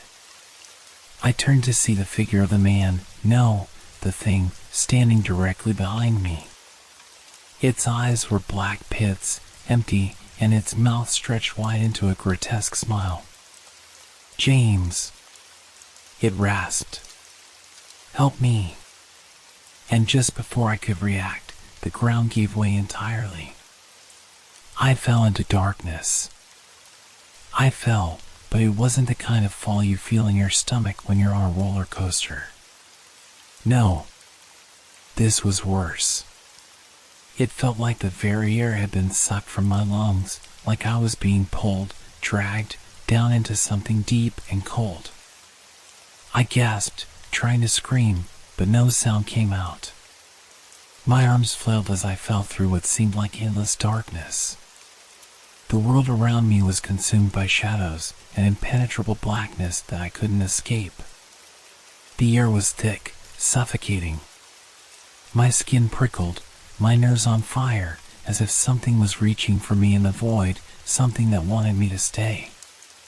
And then, just as I thought I couldn't fall any longer, I hit something. It was soft, not like the concrete floor, but like a deep, wet moss, damp and cold. It caught me, cushioned my fall just enough to keep me from crashing. My body rolled, sending sharp pangs of pain through my limbs, but the ground held me still, unmoving. I forced my eyes open. The world was spinning, my head pounding. I couldn't breathe. I couldn't think. The silence around me was oppressive. It felt like I had descended into the very bowels of the earth, like I was trapped somewhere between life and death. I pushed myself up slowly, but my limbs were heavy, uncooperative. The shadows were thicker here, more tangible, like they were pressing against my skin, suffocating me. It was hard to see anything, hard to focus. But then I noticed something flickering in the corner of my eye. A faint light, a dim glow just beyond the reach of my vision. I turned toward it, squinting, desperate for any sign of safety. I was drawn to it. The glow wasn't bright, but it was real. It felt like something familiar, something alive. I staggered to my feet, my knees weak, and took a step forward. And then another. I couldn't make sense of what was happening, but I knew I couldn't stay where I was. I had to keep moving. With every step, the glow became brighter, warmer. It felt like a promise, like a lifeline. Maybe there was a way out. Maybe I could escape this nightmare. But as I moved closer, the light flickered again. A brief, erratic spark. And when I reached it, I froze. It wasn't what I had expected. The light wasn't coming from any source I could see. There was no lamp, no lantern. It was coming from the walls. No, not the walls, from the very ground beneath me. I looked down, and my stomach churned. The floor, the moss, was alive. It was a mass of writhing shapes, shadows in motion, like something was pushing up through the earth itself. And then I heard it. A voice. Not a whisper, not a breath, but a scream. It wasn't human. It was animalistic, guttural, as if something was trapped, something desperate. The sound filled the air, clawing at my ears, vibrating through my bones. I stepped back, my heart hammering. What was this place? What was happening? I wasn't alone. Whatever was in the darkness, whatever was alive in this horrible underworld, it was watching me. Suddenly, a figure emerged from the shadows. A tall, hunched form, impossibly thin, its limbs stretched too far, too long, like the bones didn't fit together properly. Its body seemed to flicker, as if it was made of the very shadows surrounding it. I froze again, but this time it wasn't fear that gripped me. It was something else. Something familiar. The figure's face, it wasn't fully formed, but I could still make it out. The features were wrong, disjointed, twisted like a reflection in a broken mirror. And yet, I knew who it was. It was me. Or something that had been me. The hollow, black eyes stared back at me, filled with emptiness. Its mouth moved, but the words didn't match the movement. I couldn't hear it. but I could feel it. The voice was in my head. "James," it whispered, but it was different this time. There was no pleading, no begging. There was only dread. I took a step back. My heart was beating too fast. "Help me, James," it rasped again, but this time it wasn't just a voice. It wasn't even words. It was a command. A demand. The shadows around it began to writhe more violently, twisting, slithering like serpents beneath the surface of the earth.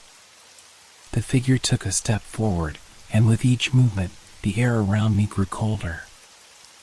I felt it closing in on me, suffocating me, smothering me in its weight. I had to get away. I had to move. But my legs, my body, refused to cooperate. I was frozen in place, unable to move. It took another step forward, and in that instant, the ground beneath me shifted. The walls cracked open, a deep, gaping hole appearing before me. The voice from the figure echoed in my mind again. "James, come closer. Help me. It's all your fault." And then, as if my legs were no longer mine, I took a step forward. As I stepped forward, I felt as though I had lost control of my own body. My legs moved without my permission, each step dragging me deeper into whatever hell this place had become. The shadows seemed to stretch and shift with every movement I made, curling around my ankles, tugging at my heels like they were alive. The air was thick, stifling, and I could feel the weight of it pressing down on me, dragging me further into the depths of the earth. I tried to stop, tried to pull back, but it was as if something inside me was compelling me to move forward. A voice, a force, a presence that wasn't mine. "James, come closer," the whisper echoed again.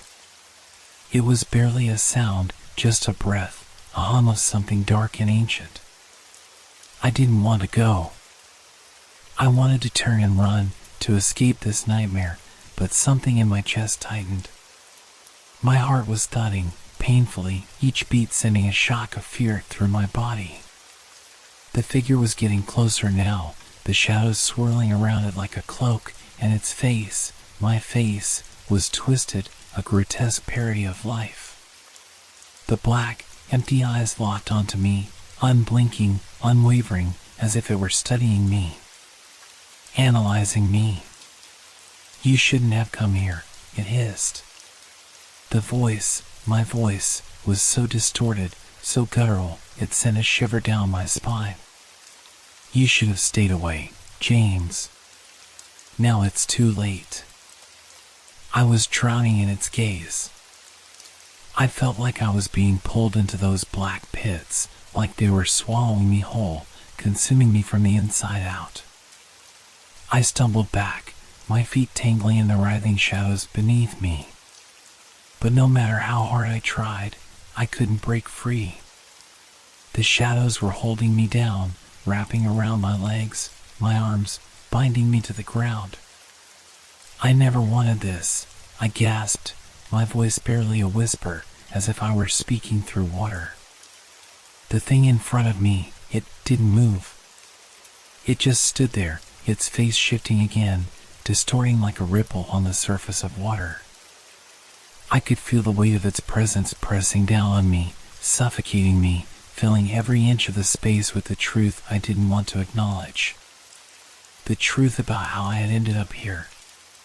The truth about what had happened. "You didn't listen, James," it said, its voice a low growl now. "You didn't listen." I tried to force the words out, tried to break through the pressure that was building in my chest. "Listen to what? What do you want from me?" The figure's mouth twisted into a grotesque smile, the edges of its lips curling upward into something that looked more like a snarl than a grin. It took another step toward me. I could hear the sound of its feet scraping against the floor, like nails on a chalkboard. You think you're innocent? It spat, its voice now full of venom, anger, and something darker. You think you didn't have a hand in this? In my death? I recoiled, the words hitting me like a slap across the face. What was it talking about? Death? My death? My heart skipped a beat. My pulse raced. I could feel the memories rushing back to me like a flood that I had kept locked away for so long. The accident at the warehouse. The explosion. Tom. The screams. The fire. The bodies. It all came rushing back to me in a violent wave, crashing into my consciousness like a violent storm. No, I whispered, shaking my head. I didn't do it. I couldn't have. The thing took another step forward, its face now twisted in rage, the empty sockets of its eyes narrowing. You did, James. You just didn't want to remember. You left me to die. You left all of us to die. And now you've come back to face the consequences. I was drowning in it. Drowning in the guilt, in the weight of what had happened that day, the explosion, the fire, the death. I had been the one on watch, the one in charge. It was my responsibility. But I hadn't saved him. I hadn't saved any of them. I had run. I had left them all behind. Please, please, I didn't mean to. My voice was a hoarse whisper now, barely audible against the pressure in the air. I tried to stop it. I tried. You didn't try hard enough, the figure snapped, its voice a shriek now, shrill and furious. You let them die, James. And now you will pay for it. I felt my knees buckle beneath me, the ground sinking under my weight. I could feel the shadows tightening around me, drawing me deeper, pulling me into the earth. I couldn't move. I couldn't breathe. I was choking, drowning in guilt, in fear, in a past I had tried to forget. James, help me. The whisper came again, but this time it wasn't the figure. It wasn't the thing that had been me. It was a new voice. A voice that sounded like Tom, the one I had failed to save. I spun around, my eyes wide with panic, but there was no one. No figure. No shadow. Just darkness. And the whisper. Help me, James. I couldn't run. I couldn't escape. And in that moment, I realized it wasn't just the shadows that were trapping me. It was myself. I don't know how long I stood there, my mind caught in that relentless loop of guilt and fear. The shadows were suffocating me, curling around my legs, twisting up my arms, pulling me towards something I couldn't understand. The voice of Tom, or what had once been Tom, continued to whisper in my ear, each word like a dagger, a reminder of what I had failed to do. But I couldn't stay here. I couldn't let it consume me. Not like this. With every ounce of strength I could summon, I fought against the pressure, against the shadows that seemed to grow heavier with each passing moment. I clenched my fists, digging my nails into the dirt-like ground beneath me, and pulled with everything I had. I couldn't stay here. I couldn't let them win. I took one step back, then another. The air was thick, harder to breathe with every inch I moved, but the pull, the suffocating weight of it, didn't seem to follow. I was moving. I was escaping. But where could I go? I had no idea. This place felt like an endless nightmare, a bottomless pit of darkness that stretched far beyond my comprehension. I wasn't just physically lost, I was lost inside my own mind. The shadows whispered to me, taunting me with my failures, replaying every moment I had tried to bury, every mistake I had made. I couldn't escape myself, no matter how hard I tried. Then, through the darkness, I saw it. A sliver of light. It wasn't much, just a faint glimmer, but it was enough to snap me out of my stupor. Enough to pull me toward it, like a moth to a flame. I moved toward it, my feet stumbling, my legs still weak from the fight to get free. But I didn't stop. I couldn't stop. The light was the only thing that felt real, the only thing that didn't suffocate me. The further I moved, the clearer it became. It wasn't just a glow. It was a doorway, an arch of light, shimmering faintly in the blackness. And through it, I could make out shapes, outlines, figures. I hesitated. Who, or what, was waiting for me on the other side? But there was no time to second-guess myself. The shadows around me were closing in, the voices growing louder. The thing that had been Tom, the thing that had once been me, was still there, in the darkness, and it was coming closer, its presence like a weight on my chest. I had to move. I pushed forward, stumbling through the archway, not daring to look back. The shadows seemed to reach for me, but I was already past them. I was through the doorway. And then, for the first time in what felt like hours, I felt the light. It was warm, bright, alive. I blinked rapidly, trying to adjust to the sudden brilliance. My eyes burned, but I didn't care. The shadows were gone.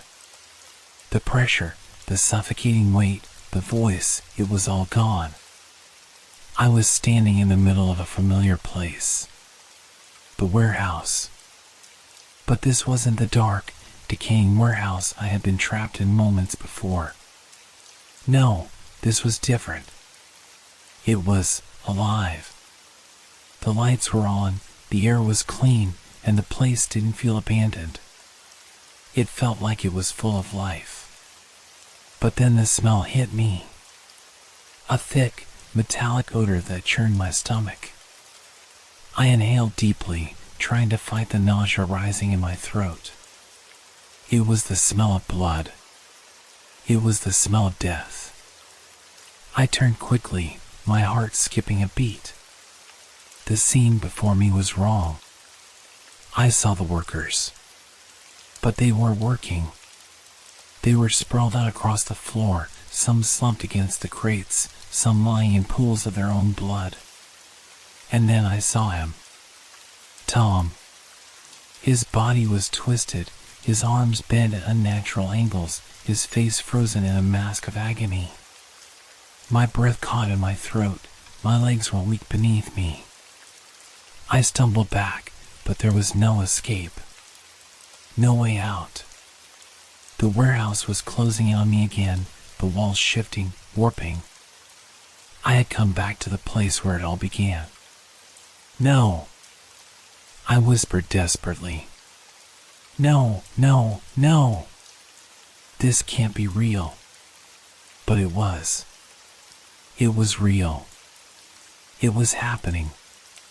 A shadow passed in front of me, and I froze. I didn't need to look up to know what it was. The figure was there again, standing in the corner of the warehouse, watching me with those empty, hollow eyes. Its twisted face grinned wider, and it took a step forward. You came back, James, it whispered, its voice distorted, dragging itself across the air like nails on a chalkboard. You always come back. It's too late to run now. I backed away slowly, my heart pounding so loudly I thought I could hear it over the whispers that were growing again. They were all around me now, voices from every corner, from every shadow. Help me. James. I couldn't breathe. The walls of the warehouse were closing in again, like they were folding in on themselves. The air felt thicker, the shadows more oppressive. And then I realized I had never really left. This place, this thing, it wasn't just the warehouse. It was me. This was my punishment. I had to face it. I had to face what I had done. But the guilt, the weight of it all, I couldn't carry it anymore. Suddenly, I wasn't alone. Figures emerged from the shadows, crawling from the very walls, from the floors. They were all around me, deformed, twisted versions of the people I had failed to save. They reached for me, grabbing, pulling. "James," they murmured. "Help us." And then it came, the final realization as the darkness closed in. I had never left. I was still trapped. Trapped in the past. Trapped in my own guilt. Forever. The air grew thick with the stench of decay, the oppressive weight of guilt pulling me deeper into the darkness. I was suffocating, unable to move, trapped in this endless cycle of pain and regret. The figures, the dead, my failures, surrounded me now, their twisted faces warped by time, their mouths whispering in unison, "Help us." "James." I tried to scream, but no sound came. My throat was raw, constricted, choked by the pressure of it all. Their hands reached out, clawing at me, their cold fingers grazing my skin, sending a wave of icy terror through me. Every touch burned, and the whispers clawed at my mind. "It's your fault, James." I tried to push them away, to break free, but they were relentless. There were too many. I was drowning in them, their faces, their voices, all accusing me, reminding me of everything I had done or failed to do. I never wanted this. I never wanted any of it. But I couldn't say the words. My mouth wouldn't open. I was silent, trapped in my own mind. I glanced to my right, where I saw Tom's body again, twisted and lifeless. His eyes were wide open, frozen in horror, a silent scream etched into his face. "You left us, James," the thing that had once been Tom rasped. His voice was deep, guttural, unrecognizable, full of a rage I had never known him to have. "You left me to burn." I shook my head violently, but it didn't change the truth. I had been the one on duty. I had been the one responsible for the warehouse that night, and I had failed. Tom, he didn't deserve this. "Why didn't you save us, James?" The whispers grew louder, more insistent, swirling around me like a storm. "Why didn't you help? Why didn't you?" The words blurred together, blending into an incoherent scream. It was deafening. It was unbearable. My mind felt like it was being torn apart by the weight of it all. I looked up again, my vision swimming in the thick haze of shadows and light. But the light, it was fading. The glow that had once seemed so warm was now flickering, dimming, turning into a sickly, pale hue. The doorway, the only hope I had seen, was disappearing into the darkness, swallowed up by the very shadows that had brought me here. The weight in my chest grew heavier. The ground beneath me felt like it was sinking, the floor warping like quicksand, pulling me down, pulling me further into the void. I tried to push against it, but it was no use. The weight of my past, the weight of everything I had left behind, was pulling me under. "You're mine now, James," the figure in the corner of the warehouse whispered again. I could see it moving, its grotesque form flickering like an old film reel. Each step it took sent waves of terror through me. Its eyes, those hollow, empty sockets, locked onto mine. "You didn't save them. And you never will." I wanted to scream. I wanted to fight, to run, but my legs wouldn't move. I couldn't move. I was paralyzed, a prisoner in my own body, trapped in the past. Trapped in my own mistakes. I didn't deserve to be saved. I didn't deserve to escape. "I'm sorry," I whispered, the words barely escaping my lips, but even as I said them, I knew they meant nothing. The shadows closed in around me, and I felt the floor give way beneath my feet. The last thing I saw was the figure coming toward me, its distorted face stretching wide, the twisted smile pulling its mouth into a grotesque grin. Its hands reached for me, cold and clammy, and I felt them wrap around my throat, choking the last of my breath from me.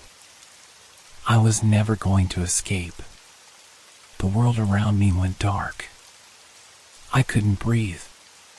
My lungs burned, my chest heaved, but the air was thick, suffocating. I felt the coldness of the shadows wrapping around me, tighter with each passing second, like a noose pulling at my very soul. There was no light. No hope. Only darkness. Only them. And then, just as my vision began to fade, there was a sound, a crackling, like static on a broken radio. It pierced through the blackness, a sharp, unnatural noise that shattered the silence. It was coming from all around me, surrounding me, vibrating through my bones. The whispering stopped.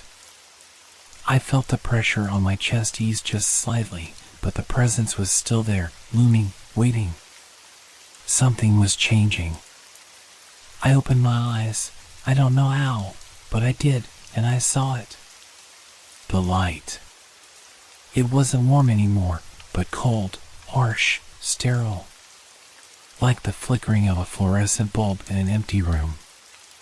It sliced through the darkness like a knife. I tried to move, but I couldn't. My body was stiff, heavy, unresponsive. It was like I was floating, no, sinking. My legs were weightless, my arms numb. I couldn't feel the floor beneath me. Was I even still alive? The figure, the one that had once been Tom, was gone. In its place, the shadows began to shift, to dance in the corners of my vision. They moved like liquid, like oil on water, swirling and twisting. It was as if they were alive, as if they were watching me, judging me. And then, I heard it again. That voice. My voice. But this time, it wasn't twisted or distorted. It was clear, sharp, like a memory calling out from the past. "James, help me." I froze. Tom. Tom was still here. I twisted my neck, desperately searching for the source of the voice, but there was nothing. Just darkness. Just shadows. "Please. James, save me." The voice was getting louder now, the desperation clear in every syllable. My heart clenched in my chest. He needed me. But where was he? I couldn't see anything in the black void. No figures, no bodies, just an endless, suffocating emptiness. I wanted to call out, to shout his name, to tell him I was here. But when I opened my mouth, nothing came. I couldn't make a sound. I couldn't even breathe. I was trapped again. I didn't understand. What was happening? Was this some kind of punishment? A nightmare I couldn't wake up from? Then, without warning, the shadows shifted again. They moved as one, swirling together in a massive vortex of blackness. I felt the temperature drop, felt a coldness seep into my bones, numbing me. And in the center of the whirlpool of darkness, something appeared. It wasn't Tom. It was a face. A twisted, distorted version of my face.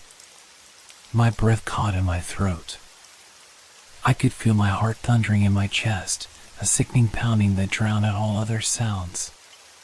The face before me was grotesque. Its skin was pale, stretched tight across its skull, its mouth split into a jagged grin.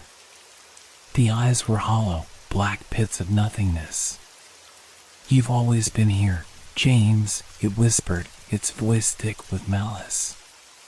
"You never left." I tried to back away, but I couldn't move. I was paralyzed, my limbs locked in place as the figure came closer, its smile growing wider with every step.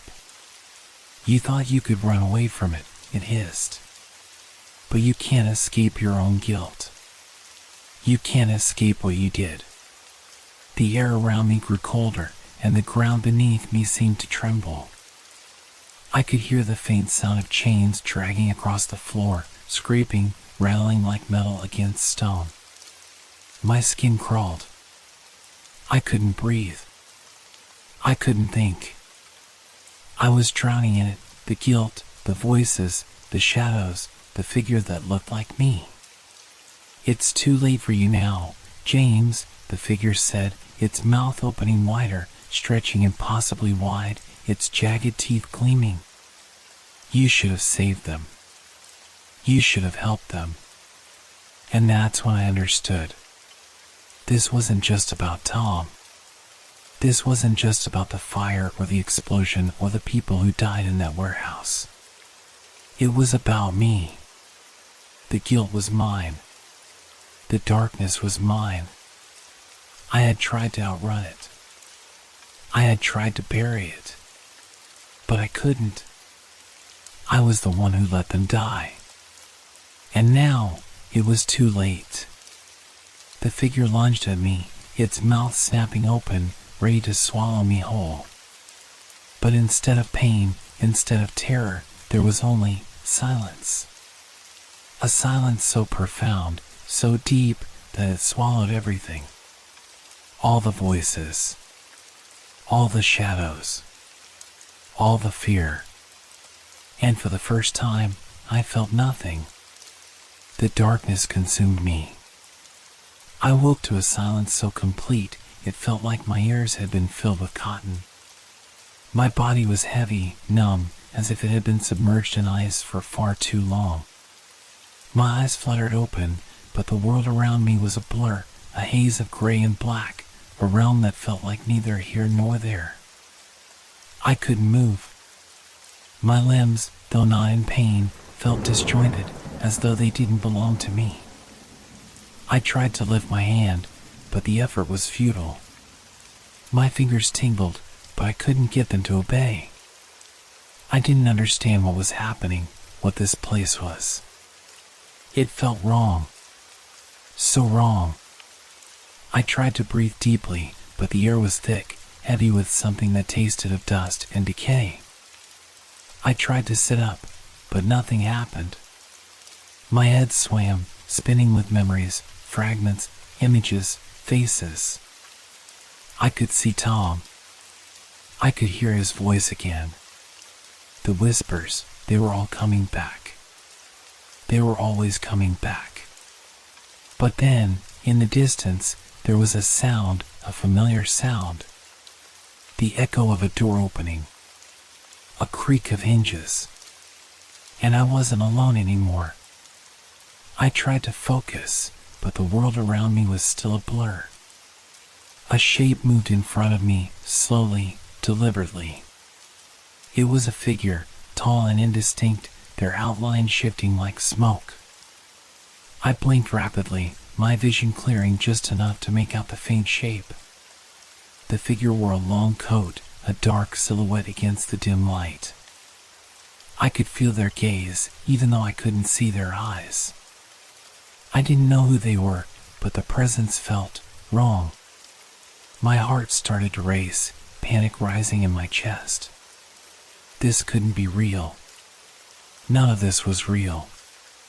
"James," the figure whispered, its voice low, almost mechanical, like it was being forced from the depths of some cavern. My name sounded strange, coming from the mouth of something so unnatural. I could feel it vibrating inside my skull, a hum that set my teeth on edge. James. It's time. Time for what? The figure stepped forward, and the shadows seemed to part for them, revealing more of the space I was in. It was the warehouse. But it wasn't right. The walls were cracked, peeling like the skin of something diseased. The lights buzzed faintly overhead, but they were dim, casting long shadows across the empty space. The floor was littered with debris, shards of glass, metal fragments, and dust, as if the place had been abandoned for years. Except it hadn't. It hadn't been abandoned. Not for me. You've been here before, the figure continued, its voice growing softer, as if speaking in a more familiar tone now. You never left. I tried to open my mouth, but my throat was tight, dry. My tongue felt like lead in my mouth. No, I hadn't left. I hadn't escaped. I was still trapped in this place, in this nightmare. But how? The figure stepped closer. Closer.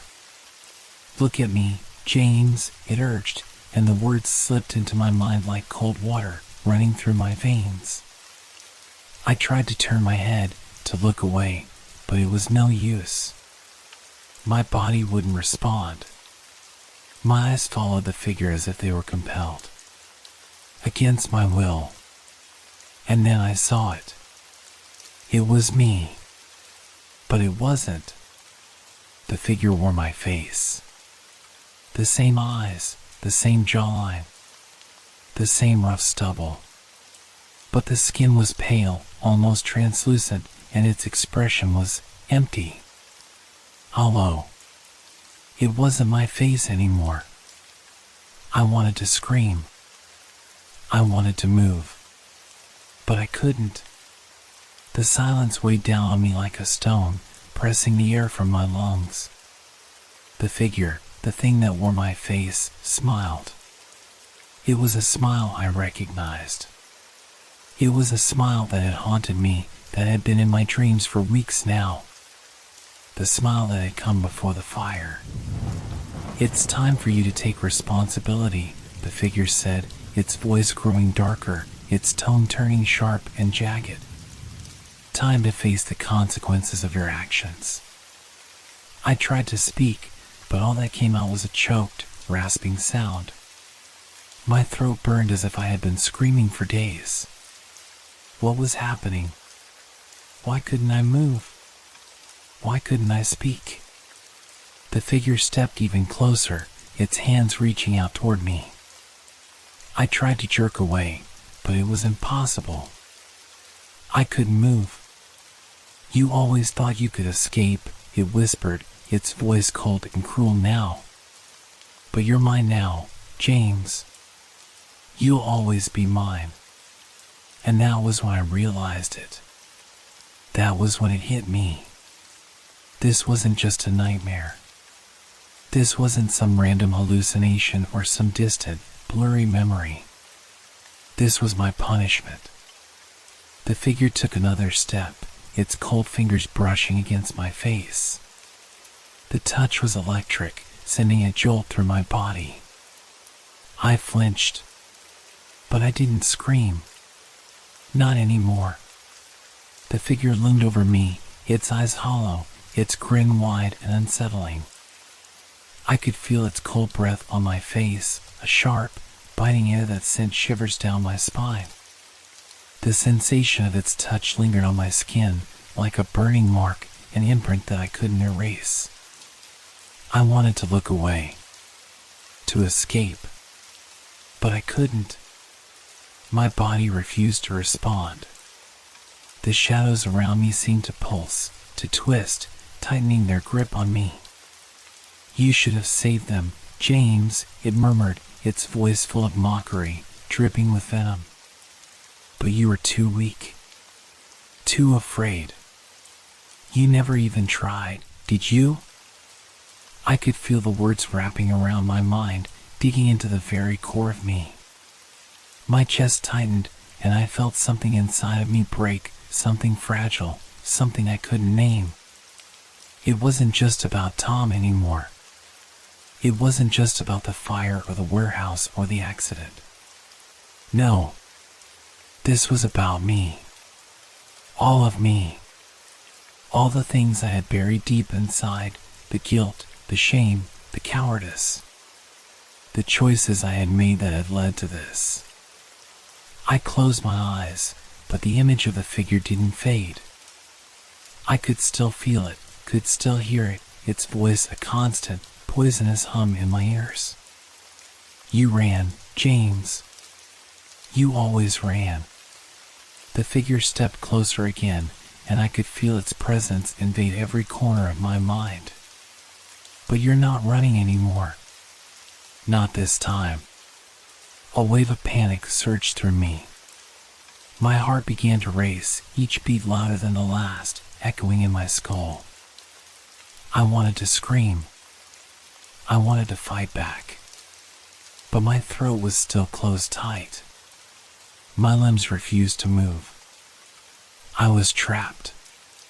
Trapped in my own mind. The warehouse seemed to grow darker, the walls shifting, twisting. The familiar scent of dust and decay was replaced by the smell of something more pungent, burnt flesh. The air was thick, like it had been soaked in gasoline, in death. I could almost hear the crackling of flames in the distance, like the fire was coming back, like it was going to consume everything again. But this time, there was no escape. They're all gone now, James. Every last one of them. You failed them all. The words slammed into me, each one like a punch to the gut. I had failed. There was no escaping it. I had failed. I tried to breathe, to calm myself, but the air was suffocating. My chest was tight, my lungs on fire. I couldn't get enough air. Do you even remember them? The figure's voice was lower now, almost a whisper. Do you remember their names? The ones you left behind? Names. Faces. The workers in that warehouse, the ones who had trusted me, who had been depending on me. They had died because I hadn't acted in time. Tom. I could see his face in my mind's eye. His eyes wide with shock, his body crumpled in that burning hell of a fire. I could have saved him. But I didn't. I had been too late. I choked back a sob, but it caught in my throat. The tears wouldn't come. There was nothing left but the guilt. They're all dead because of you. I tried to escape again, tried to move, but it was useless. I was paralyzed, locked in place, my body betraying me. I was drowning in this endless torment. The figure's hand reached out, but this time it didn't touch me. It hovered just in front of my face, a cold, ghostly presence. I could feel its fingers, invisible, brushing against my skin, chilling my very soul. You wanted to forget, James. But you can't. You'll never forget what you've done. I shook my head, though the movement felt feeble, forced. I didn't want to hear it. I didn't want to face it. But I had to. I had no choice. This was the price I had to pay. The shadows around me seemed to stretch, to wrap around my legs, my arms. They pulled at me, slowly at first, like the tide, and then faster, more violently. The cold grew worse. The air became suffocating. And then, in the distance, I heard it. The sound of footsteps. They were faint at first, just a whisper against the silence. But they grew louder. Closer. I wasn't alone. Someone else was here. I couldn't turn my head, couldn't even look in the direction of the noise. But I could feel it. The presence. My breath caught in my throat. No. Not again. The footsteps came closer, and then the sound stopped. A voice broke through the silence. A familiar voice. James. It was Tom. His voice. But it was different now. Hollow. Thin. Like a wisp of smoke in the air. You can't run from the past. You never could. I wanted to cry out, to beg for forgiveness, to tell him that I was sorry. But no words left my lips. I couldn't speak. I felt myself sinking deeper into the shadows, deeper into the cold, as if the floor itself was pulling me under. My body was no longer mine to control. My mind was slipping away.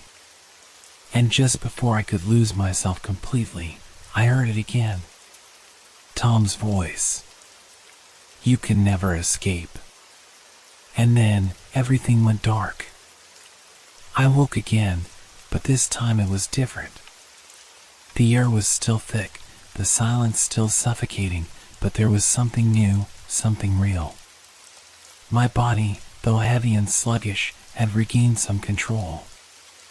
I could feel the cold, the floor beneath me, rough and unforgiving. I opened my eyes. The world was sharp this time, though everything still seemed to flicker, as if the edges were unstable. The dim light overhead buzzed faintly, its glow warping, casting long, trembling shadows across the floor. I didn't want to open my eyes again. I didn't want to see this place anymore. It felt like I had been here for years, like I had never left. The warehouse, the nightmare, had become my prison. But I had no choice. I had to look. I slowly sat up, my legs trembling beneath me. The cold of the concrete floor seeped into my bones, but it grounded me. I was still here. I hadn't been swallowed by the dark yet. But I wasn't alone. A figure was standing in front of me, standing in the shadows, just out of the reach of the dim light. I could feel it again, the weight, the presence. It was watching me. Not just observing. It was waiting. I didn't move. I couldn't. James. It was a voice I knew. A voice I had heard 1,000 times before, a voice I had tried to forget. Tom.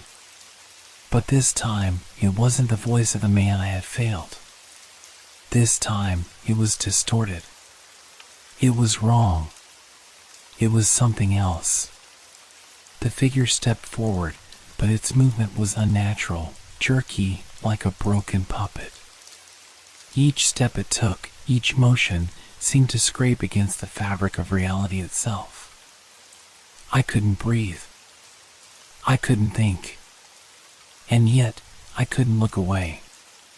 Tom's face, my face, appeared in the shadows, distorted and hollow.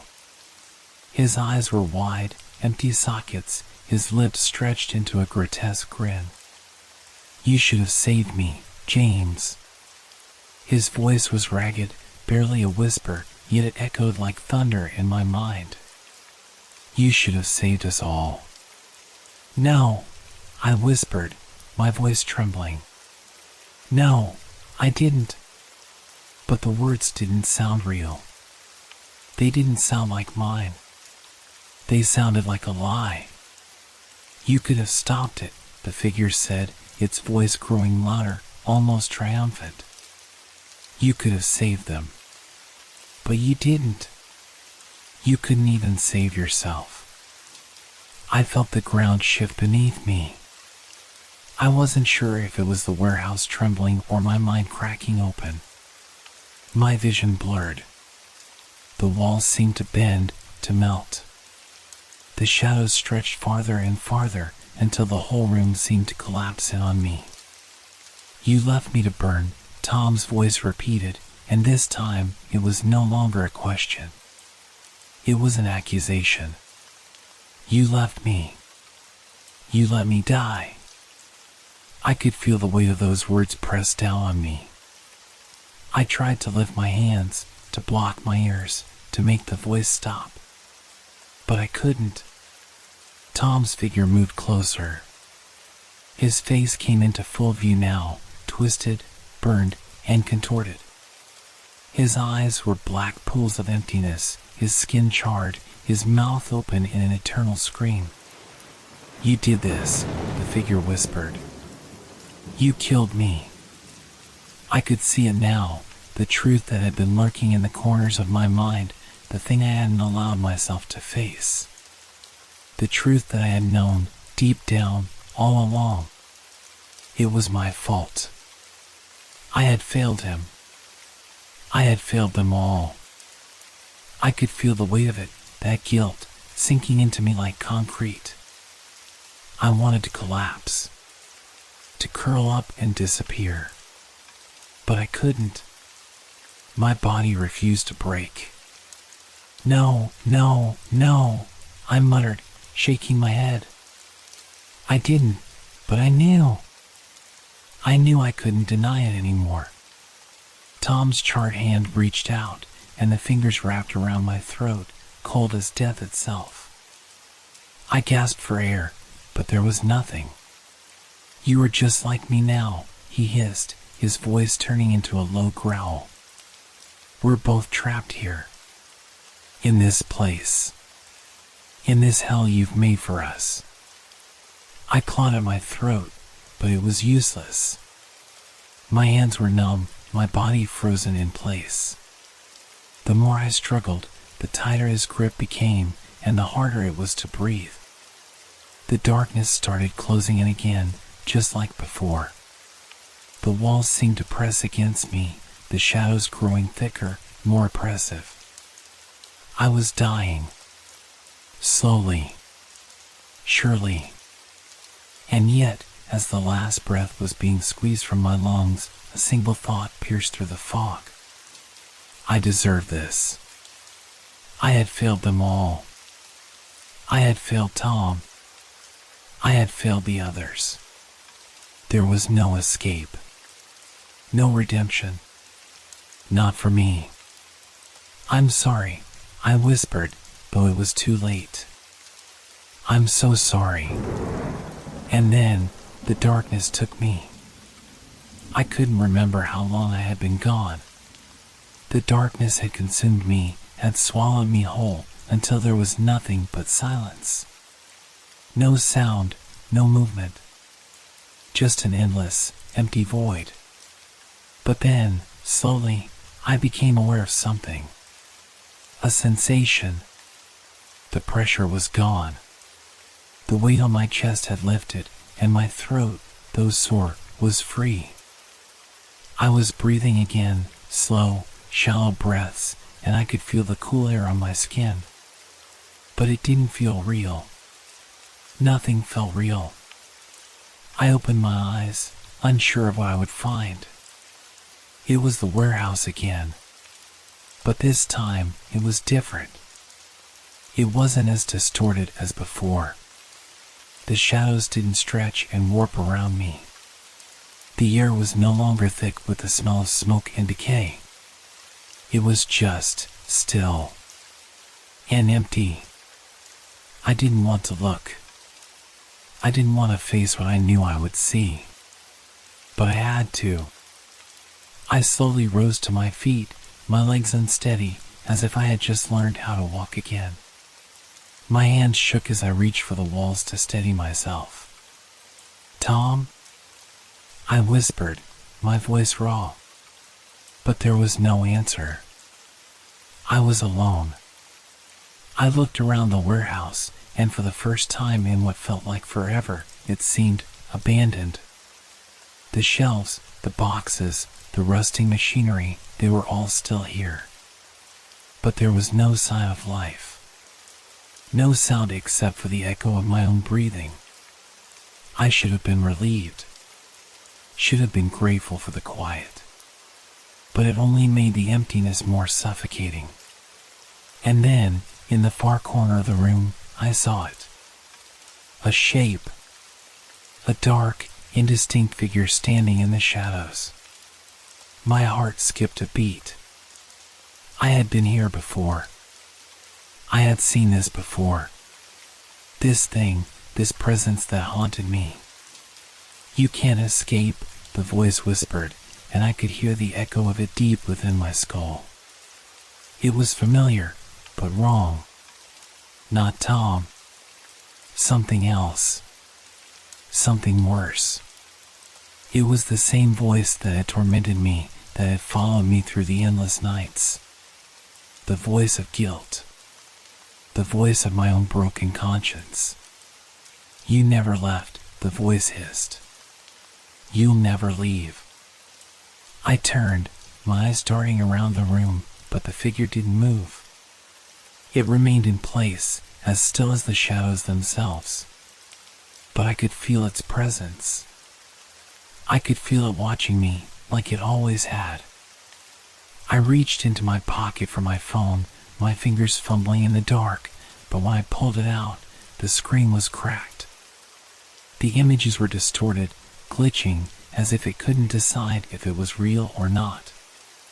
And then, the screen flickered, and for a split second, I saw a face. Tom. His face was burnt, just like the figure in the shadows. His eyes, wide and empty, stared back at me through the screen. His lips twisted into a grin. You failed me, James, he whispered, the words vibrating in my chest. You failed all of us. I dropped the phone. My hands were shaking uncontrollably now. My breath was coming in ragged gasps. Stop, I pleaded, but the voice, Tom's voice, echoed through the room, louder now, as if it was coming from every direction. It was suffocating me. You can't hide from this, the voice whispered again. You'll never escape. Not from this place. Not from yourself. I stumbled backward, my heart racing. The walls seemed to close in, as if they were narrowing around me, trapping me. I had nowhere to go. Nowhere to run. The shadows in the room began to shift again, crawling along the floor, the ceiling, the walls. They stretched toward me, curling like tendrils, reaching out to pull me back into the darkness. I could feel them, cold and clammy, wrapping around my legs, my arms. They weren't just shadows. They were alive. And then, just as I felt the first tendril slip around my ankle, I heard the sound of footsteps again. They were slow, deliberate, and they weren't my own. I didn't want to look, but I couldn't stop myself. A figure emerged from the darkness. It was a man, tall, wearing a long coat, his features indistinct, like a blur, a shadow of something that once had been. But I knew who it was. It was me. The figure, my figure, moved toward me, his face twisted in a grotesque parody of my own. The same eyes, the same jawline. But the smile, it wasn't mine. It was twisted, cruel. I backed away, but there was nowhere to go. You thought you could escape, the figure said, its voice harsh and distorted. It was the same voice, but it was colder now, deeper. But you can't. None of us can. Not anymore. I felt a coldness settle deep inside me. I couldn't breathe. The air was thick, suffocating. You're already here, the figure continued, moving closer. You've always been here. My legs gave out beneath me, and I fell to the ground, gasping for air. The shadows were closing in. I tried to scream, but no sound came out. My throat was too tight, too paralyzed. I couldn't escape. There was no way out. And then, in that moment of utter despair, I understood. This was it. I wasn't trapped in a warehouse. I wasn't trapped in this hell of my own making. I was trapped in my own mind. And I would never be free. The world around me blurred, the shadows swirling together like a storm on the horizon. I couldn't focus. The room shifted and twisted, the walls stretching outward, bending as if they were made of rubber. The figure in front of me, myself, the twisted version of me, came closer, and every step felt like it was crushing me under its weight. I felt suffocated. Not by the air or the darkness, but by the realization. The crushing, suffocating truth that had been gnawing at me from the inside, just waiting to be recognized. I was never going to escape. Not from the warehouse. Not from the past. Not from my own failures. You've always been here, the figure said again, its voice colder, sharper now, cutting through the fog in my mind. This place, it's you, James. It's your doing. I didn't have the strength to argue, to fight back. I was weak, broken. This was what I deserved. I tried to move, but the shadows wrapped around me, tight as chains, pulling me back down. My chest was heavy, the weight of my guilt unbearable, pushing down on me like 1,000 pounds. I couldn't breathe, couldn't think, couldn't escape. My own reflection stood in front of me, the hollow, twisted version of myself staring down at me with contempt. Look at what you've become, it sneered. Look at who you are. You couldn't save him, James. You couldn't save anyone. Not Tom, not the others. You're nothing but a coward. I wanted to scream. I wanted to fight back, to tell it that it wasn't true, that I hadn't been a coward, that I had tried. But the words stuck in my throat, like dry stones. The figure crouched down in front of me, its eyes gleaming in the dim light. They're all gone now, it whispered. They'll never come back. And neither will you. I couldn't breathe. The shadows were choking me. My mind was closing on itself, and I felt myself slipping away. The figure's laughter echoed in my ears, a twisted mockery of the life I had once known. This is your fate now, the figure said, its grin wide and grotesque. This is where you belong. With us. With all the others you couldn't save. A sudden realization hit me, sharp and cold, like a knife to the chest. This wasn't just about Tom. It wasn't just about the fire or the warehouse. It wasn't even about the people I had failed. It was about me. About what I had become. About the choices I had made, the ones that had led me here. I had never really been alive, not in the way that mattered. I had been living in a prison of my own making, a cage of guilt, shame, and fear. The warehouse had been a reflection of that prison, a physical manifestation of my broken soul. And now, I was paying the price. I closed my eyes, unable to look at the figure any longer. The tears came, silent and hot, but I didn't fight them.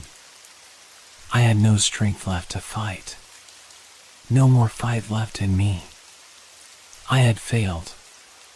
But maybe, just maybe, this was my penance. And then, the cold, suffocating grip of the shadows tightened one last time. The darkness consumed me, wrapped me up in its eternal embrace. There was nothing left, no sound, no light, no hope. Just the emptiness. I felt myself fading, slipping away, my mind and body dissolving into nothing. And as I faded, one thought remained. I will never be free. The darkness pressed against me like a weight too heavy to bear. I had no idea how much time had passed. It could have been seconds, minutes, hours, or days. Nothing had a real shape or form anymore. The warehouse, the shadows, the voice, everything had become a blur of endless, echoing whispers. But somewhere, buried under the layers of my guilt and despair, something stirred. A faint spark of recognition. Something that shouldn't have been there, something I had buried, forgotten. A memory. I was still alive. I didn't know how. I didn't know why. But the sharp, stinging pain in my chest was real. The air, though thick with darkness, was still air. The coldness was still cold. I opened my eyes. For the first time in what felt like forever, I saw light. It wasn't much, just a faint flicker in the distance, barely more than a glimmer. But it was enough to pull me out of the void, enough to force me to move. I didn't want to move. I didn't want to leave this place. Not because I was afraid of the shadows or the voices. No, it was because I had learned something in the depths of my mind. I had learned the truth. And that truth was that I didn't deserve to leave. I didn't deserve to escape. But despite everything, the darkness, the shame, the fear, I stood up. Slowly. Stiffly. As if my body had forgotten how to move. But it did. One shaky step forward, then another. The light was closer now. It was dim, yes, but it was light. The faint hope of escape. I hesitated for a moment, my heart heavy with doubt. My hand hovered over the ground, the cold concrete beneath me feeling more like a tether than a floor. But I pulled myself up. No, I thought. I can't stay here. I didn't know what awaited me beyond that faint light. I didn't know if it was real. Maybe it was just another illusion. Maybe it was the final trap. But I couldn't stay here anymore. I started moving toward it, my steps slow at first, hesitant. Every part of me screamed to stop, to collapse back into the shadows where it felt safe. But I kept walking. And as I did, the whispers grew louder. They came from every direction, from the very walls, from my own mind. You can't escape, they hissed. You'll never be free. The voices of the dead, of the ones I had failed, echoed in the darkness.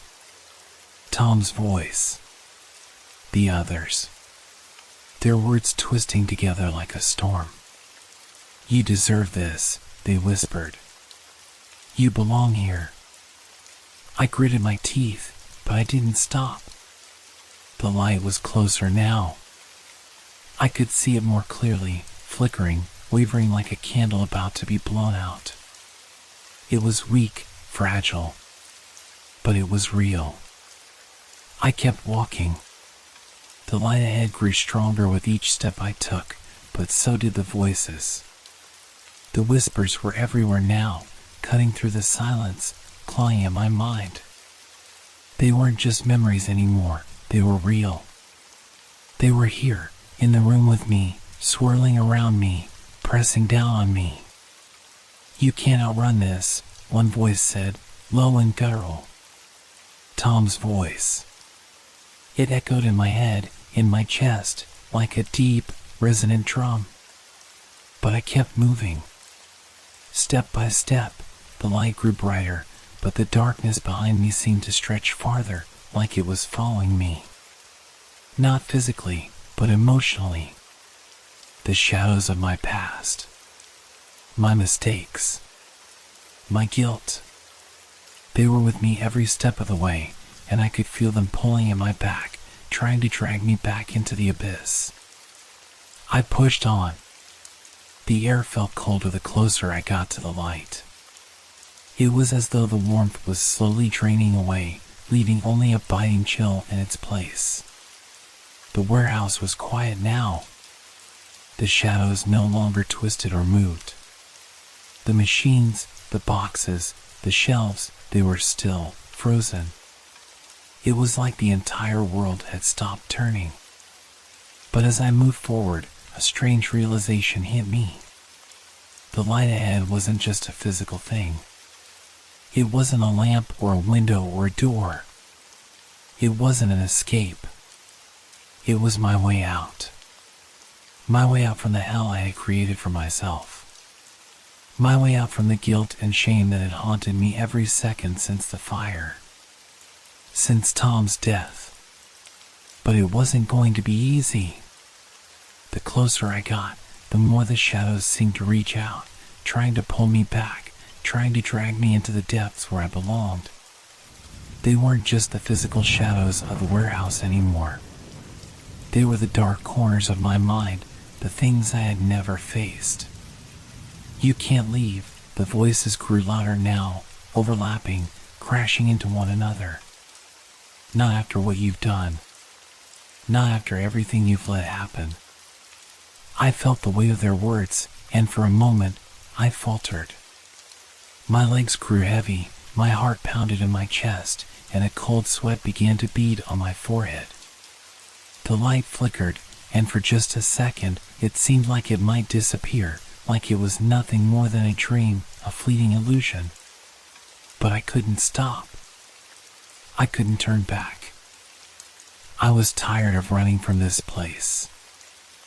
I was tired of running from myself. "I'm sorry," I whispered to no one in particular, the words barely audible over the deafening whispers.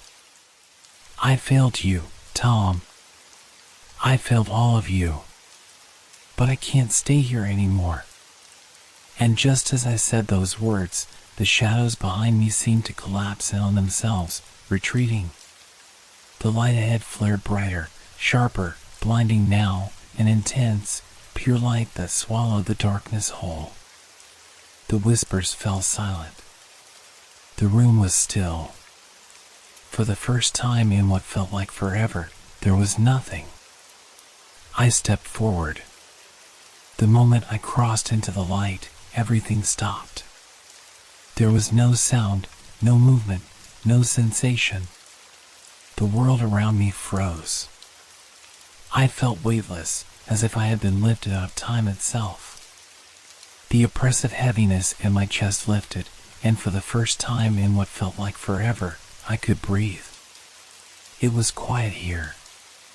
Peaceful. But even in the stillness, I felt something. A pull. A coldness. Like someone was still watching me, waiting. And then, I saw it. A figure. Standing just beyond the light. Tom. But it wasn't the Tom I had known. His face was calm, serene, free of the torment and pain that had marked him in life.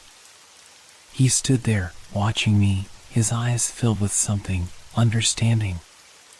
For a moment, I felt a rush of emotions, relief, grief, guilt, all fighting for dominance. I wanted to reach out to him. I wanted to apologize, to beg for forgiveness. But I knew I couldn't. I knew I hadn't earned it. Tom didn't speak. He just looked at me, and in his gaze, I saw something I hadn't expected. Forgiveness. But it wasn't for me. Not yet. And with that understanding, everything around me began to shift.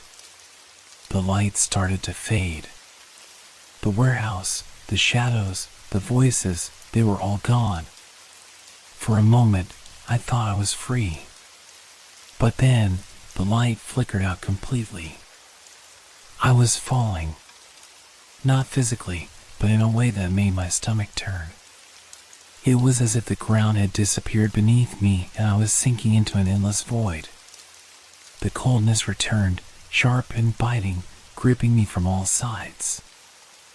I couldn't see anything anymore. No light, no shadows, just the suffocating emptiness. I wanted to scream, but no sound came out.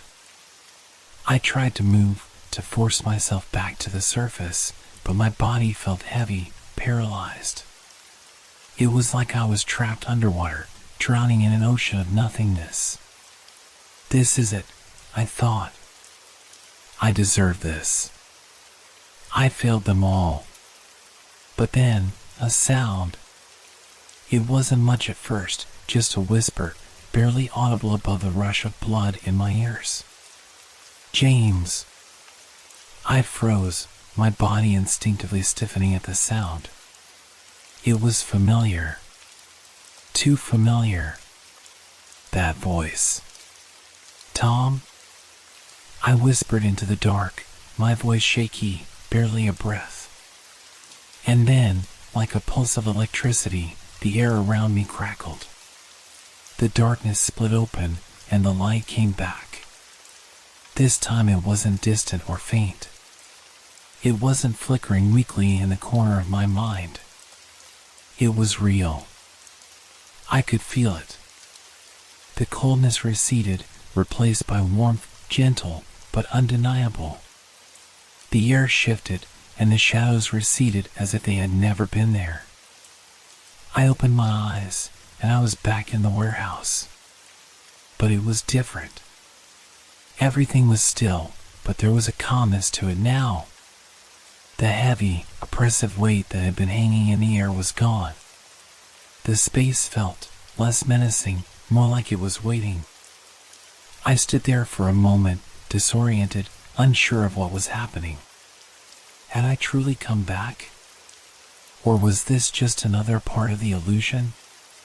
Tom? I called again, my voice breaking the silence. There was no response, but I wasn't alone. I could feel him, even though I couldn't see him. That strange presence, that constant pull. It was there, and it was stronger than ever.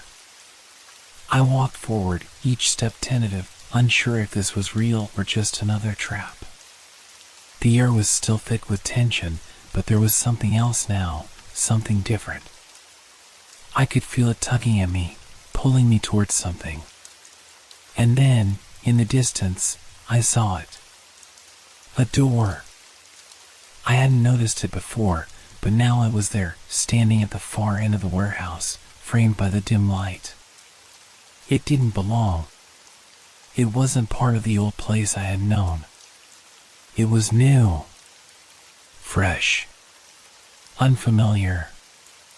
I had to know what was beyond it. My legs moved of their own accord, carrying me toward the door, the only thing in the room that seemed to offer a way out. The voices, the shadows, the sense of doom that had followed me, all of it faded as I walked closer. There was no more whispering, no more suffocating pressure. It was quiet. Peaceful. But that only made the fear worse. I didn't know what awaited me on the other side, but I couldn't stay here. I couldn't remain in this place anymore. Not with these memories. Not with the ghost of my failure. I reached for the handle. It was cold in my hand, metallic, familiar, but it didn't feel right. The moment I touched it, a strange sensation shot up my arm, a sharp, piercing cold that burned. I recoiled, but I couldn't stop myself from turning it. The door creaked open, its hinges groaning in protest. And then, I saw him. Tom. But this time, he wasn't standing in the shadows or haunting me from the edges of my mind. He was right there, in front of me, standing on the other side of the door. His figure was bathed in a soft, golden light, and for the first time since I had seen him, he was whole. Alive. No burns. No pain. No grief. He was just Tom. But there was something different about him. Something I couldn't quite place.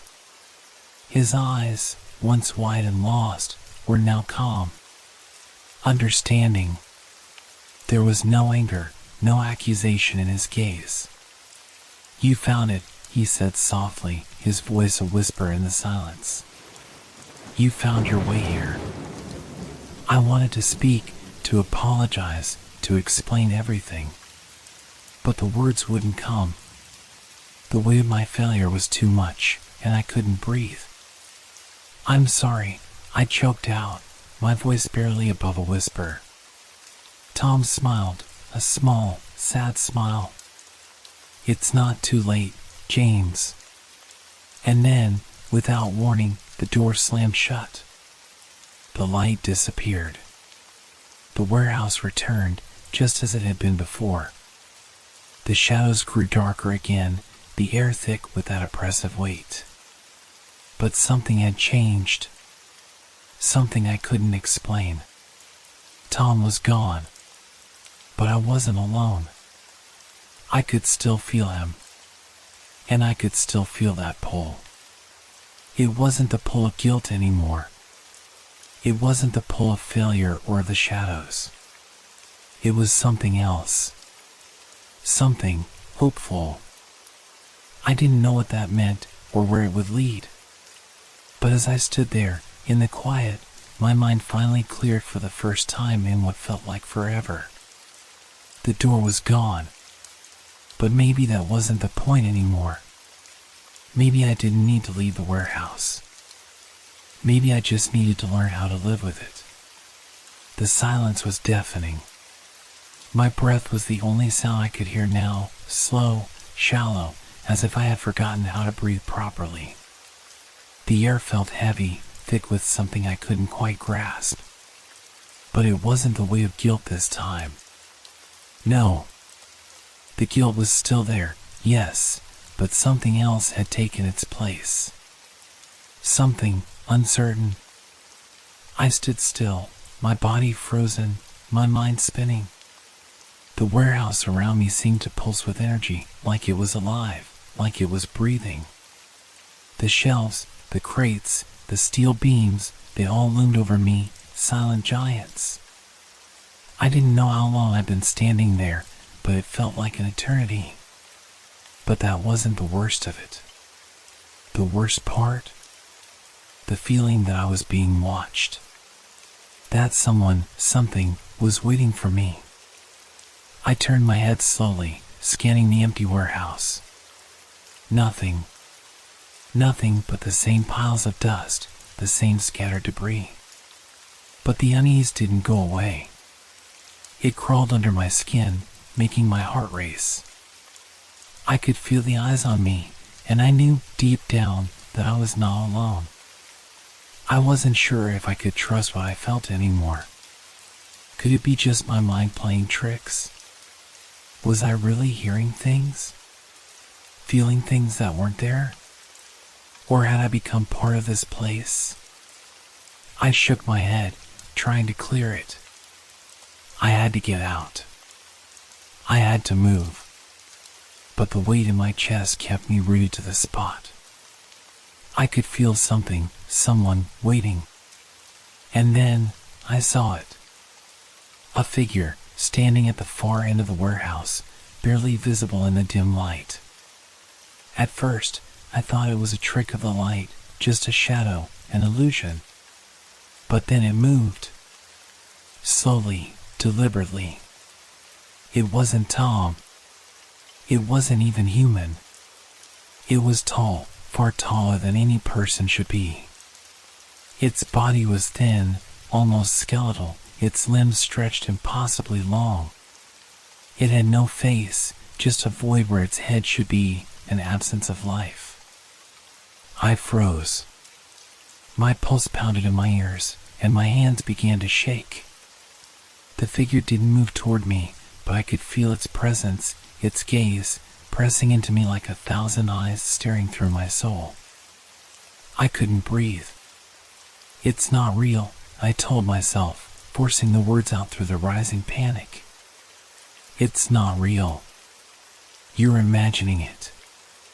But even as I thought it, the figure began to walk, its limbs creaking with each movement. The silence was broken only by the sound of its bones snapping and shifting unnaturally as it glided closer. I took a step back, then another, and another, but it wasn't enough. The closer the figure got, the more the shadows seemed to spread, as if the darkness itself was wrapping around me, pulling me in. I wanted to run, to escape, but my feet felt like lead. I couldn't move. My mind was screaming at me to get out, but my body refused to obey. And then I heard it. A voice. But not Tom's. This one was deeper, resonating through the air like the rumble of distant thunder. It wasn't words. It was more of a feeling, a presence, crawling under my skin. You can't escape. The voice wasn't coming from the figure. It wasn't coming from anywhere in particular. It was everywhere. All around me. In my head. In my chest. The figure reached out, its long fingers twisting and curling toward me, stretching unnaturally far. My breath hitched in my throat, and I felt a wave of pure terror wash over me. This thing, it wasn't a ghost, a memory, or a figment of my imagination. It was something worse. Something older. Something I wasn't meant to understand. I closed my eyes, my entire body trembling, and prayed that the darkness would take me, that it would swallow me whole and end this nightmare. I wished to disappear, to vanish from this cursed place. The fingers were inches from my face now. I could feel the coldness of them, the emptiness that radiated from its touch. My heart pounded in my chest, every second dragging on like an eternity. And then, just as I was sure I was about to be consumed, I heard something else. A sound, faint but unmistakable. Footsteps. I opened my eyes in shock, and for the briefest moment, I thought I saw the faint outline of someone familiar, moving through the shadows. No, it couldn't be. But there it was again, the unmistakable sound of footsteps, coming closer. And then, a figure emerged from the dark. It was Tom. Or at least, it looked like him. But this Tom was different.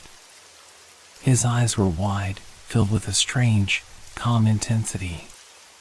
His face was serene, unmarked by the suffering I remembered. He walked toward me slowly, his expression unreadable, his body moving with purpose. I didn't know whether to feel relief or fear. "Tom?" I whispered, my voice cracking. He stopped in front of me, standing just beyond the reach of the dark figure. I could feel the tension in the air, the standoff between the two. And then, Tom raised a hand, his voice soft, yet carrying a weight I had never heard before. "It's not your time yet, James." Not yet. The figure, the thing, stopped moving, the shadows retracting as if it had been held at bay by Tom's presence. I couldn't understand. Was this real? Was Tom real? Tom smiled at me, and for the first time, I felt a sense of peace, of resolution. "It's not too late to change," he said softly, his eyes locked onto mine. "You don't have to live in the dark anymore." The figure lingered, watching silently. But it didn't move. Tom stepped forward, close enough now that I could feel the warmth radiating from him. "Come on, James. Take my hand." And I did. The moment Tom's hand touched mine, a jolt of warmth surged through me. It was nothing like the cold, dark void that had surrounded me. This was real. This was alive. I could feel it, his pulse, his breath. It was like stepping into sunlight after years of being trapped in the dark. I didn't question it. I didn't question him. I just held on. The dark figure behind us shuddered, its form twitching unnaturally as if it were struggling to keep its shape. The silence that had swallowed the room before now seemed to split, fracturing like glass. I could hear the breath in my lungs, the rhythm of my heartbeat, all growing louder with each passing second. Tom didn't look back, but he didn't need to. I could feel the tension in the air. The presence of the figure, it wasn't gone, not entirely, but it was retreating. Something had changed. The walls of the warehouse, once so cold and suffocating, now seemed to breathe with us. The air felt lighter, almost too light, like it didn't quite belong to this place. And then, I saw something I didn't expect. A door. It wasn't the one I had seen before, the one that had led to nothing. This door was real. Wooden, sturdy, the kind that felt like it had a purpose. It stood before us, half hidden in the shadows, as if waiting for us to find it. Tom didn't hesitate. He pulled me forward, gently but firmly. His touch was steady, guiding me through the shifting landscape, through the nightmare I thought I'd never escape. "We're almost there," Tom whispered, his voice quiet but filled with certainty. I could feel the pull of the door, like it was drawing me in, like it was meant for me. The air around us hummed with an energy I couldn't explain. It wasn't fear now, it was something else, something far more powerful. The figure behind us wasn't following. It was waiting, but it wasn't approaching. And with every step, the coldness, the weight of guilt, the heaviness in my chest, it all started to fade. Tom opened the door, and we stepped through. On the other side, everything was different. I didn't recognize the place, but it felt familiar. The air was soft, warm, and filled with the scent of something I couldn't name. The ground beneath my feet was soft, like grass, but not. The world here felt real, but not in the way the warehouse had. It was like I was no longer confined to the rules I had known, like I had stepped into a world where I could breathe again. The door we had come through closed silently behind us. Tom turned to face me, and for the first time in what felt like an eternity, I saw the real Tom. His eyes weren't filled with anger or accusation. They weren't filled with the pain of his death. They were filled with peace. "This is it," Tom said softly, his voice full of quiet relief. "You're here now." I felt a strange weight lift from my chest. The burden I had carried for so long, the guilt of Tom's death, the feeling of failure, it was gone. I didn't feel the suffocating pressure anymore. I didn't feel like I was running away from something. I was free. Tom stepped closer, and for the first time in what felt like forever, he reached out, pulling me into an embrace. It wasn't forceful, but it was real. It was a connection I hadn't felt since before the fire, before the accident, before everything had gone wrong. "Tom," I whispered, holding onto him as though I could never let go. "I'm so sorry. I don't deserve this. I don't deserve you." His voice was calm, comforting. "You don't have to deserve it, James. It's not about that." I pulled away slightly, looking into his eyes. "But you've suffered enough," he said gently. "More than enough. It's time for you to heal." And for the first time in my life, I believed him. There was no more warehouse. No more shadows. No more voices whispering in the dark. There was only peace. I could breathe. But as I stood there, enveloped in Tom's warmth, I felt a strange tug on my chest. A pull, as though something was still drawing me somewhere else.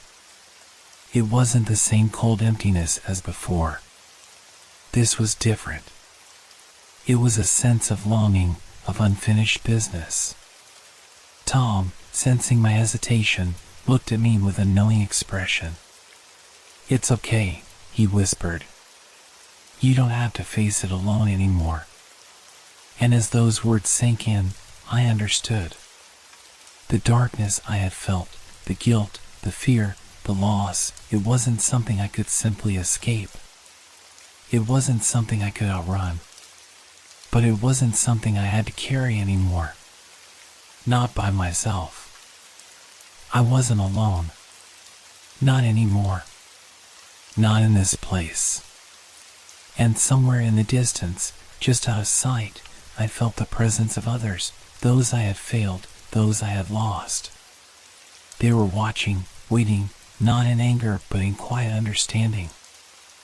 I didn't know where this place was, or what was next for me, but I knew that the journey wasn't over. It had just begun. And for the first time, I wasn't afraid. Because I had Tom with me. I had the peace of knowing that I could heal. I could face what was ahead. And I could do it without running. The door had closed behind me, but there was always another one waiting. A way forward. I was ready. It's strange, the way time changes after you've been to places you never thought you would survive. The air feels different, heavier somehow. Or maybe it's just that you begin to feel everything more acutely, the weight of the past, the silence of the present, the uncertainty of the future. I don't know how long it's been since I walked out of the warehouse, since I stepped into that strange, peaceful place with Tom. Days? Weeks? Time doesn't matter as much anymore. The calendar doesn't hold any weight when you're no longer bound by the same rules. I still think about the warehouse sometimes.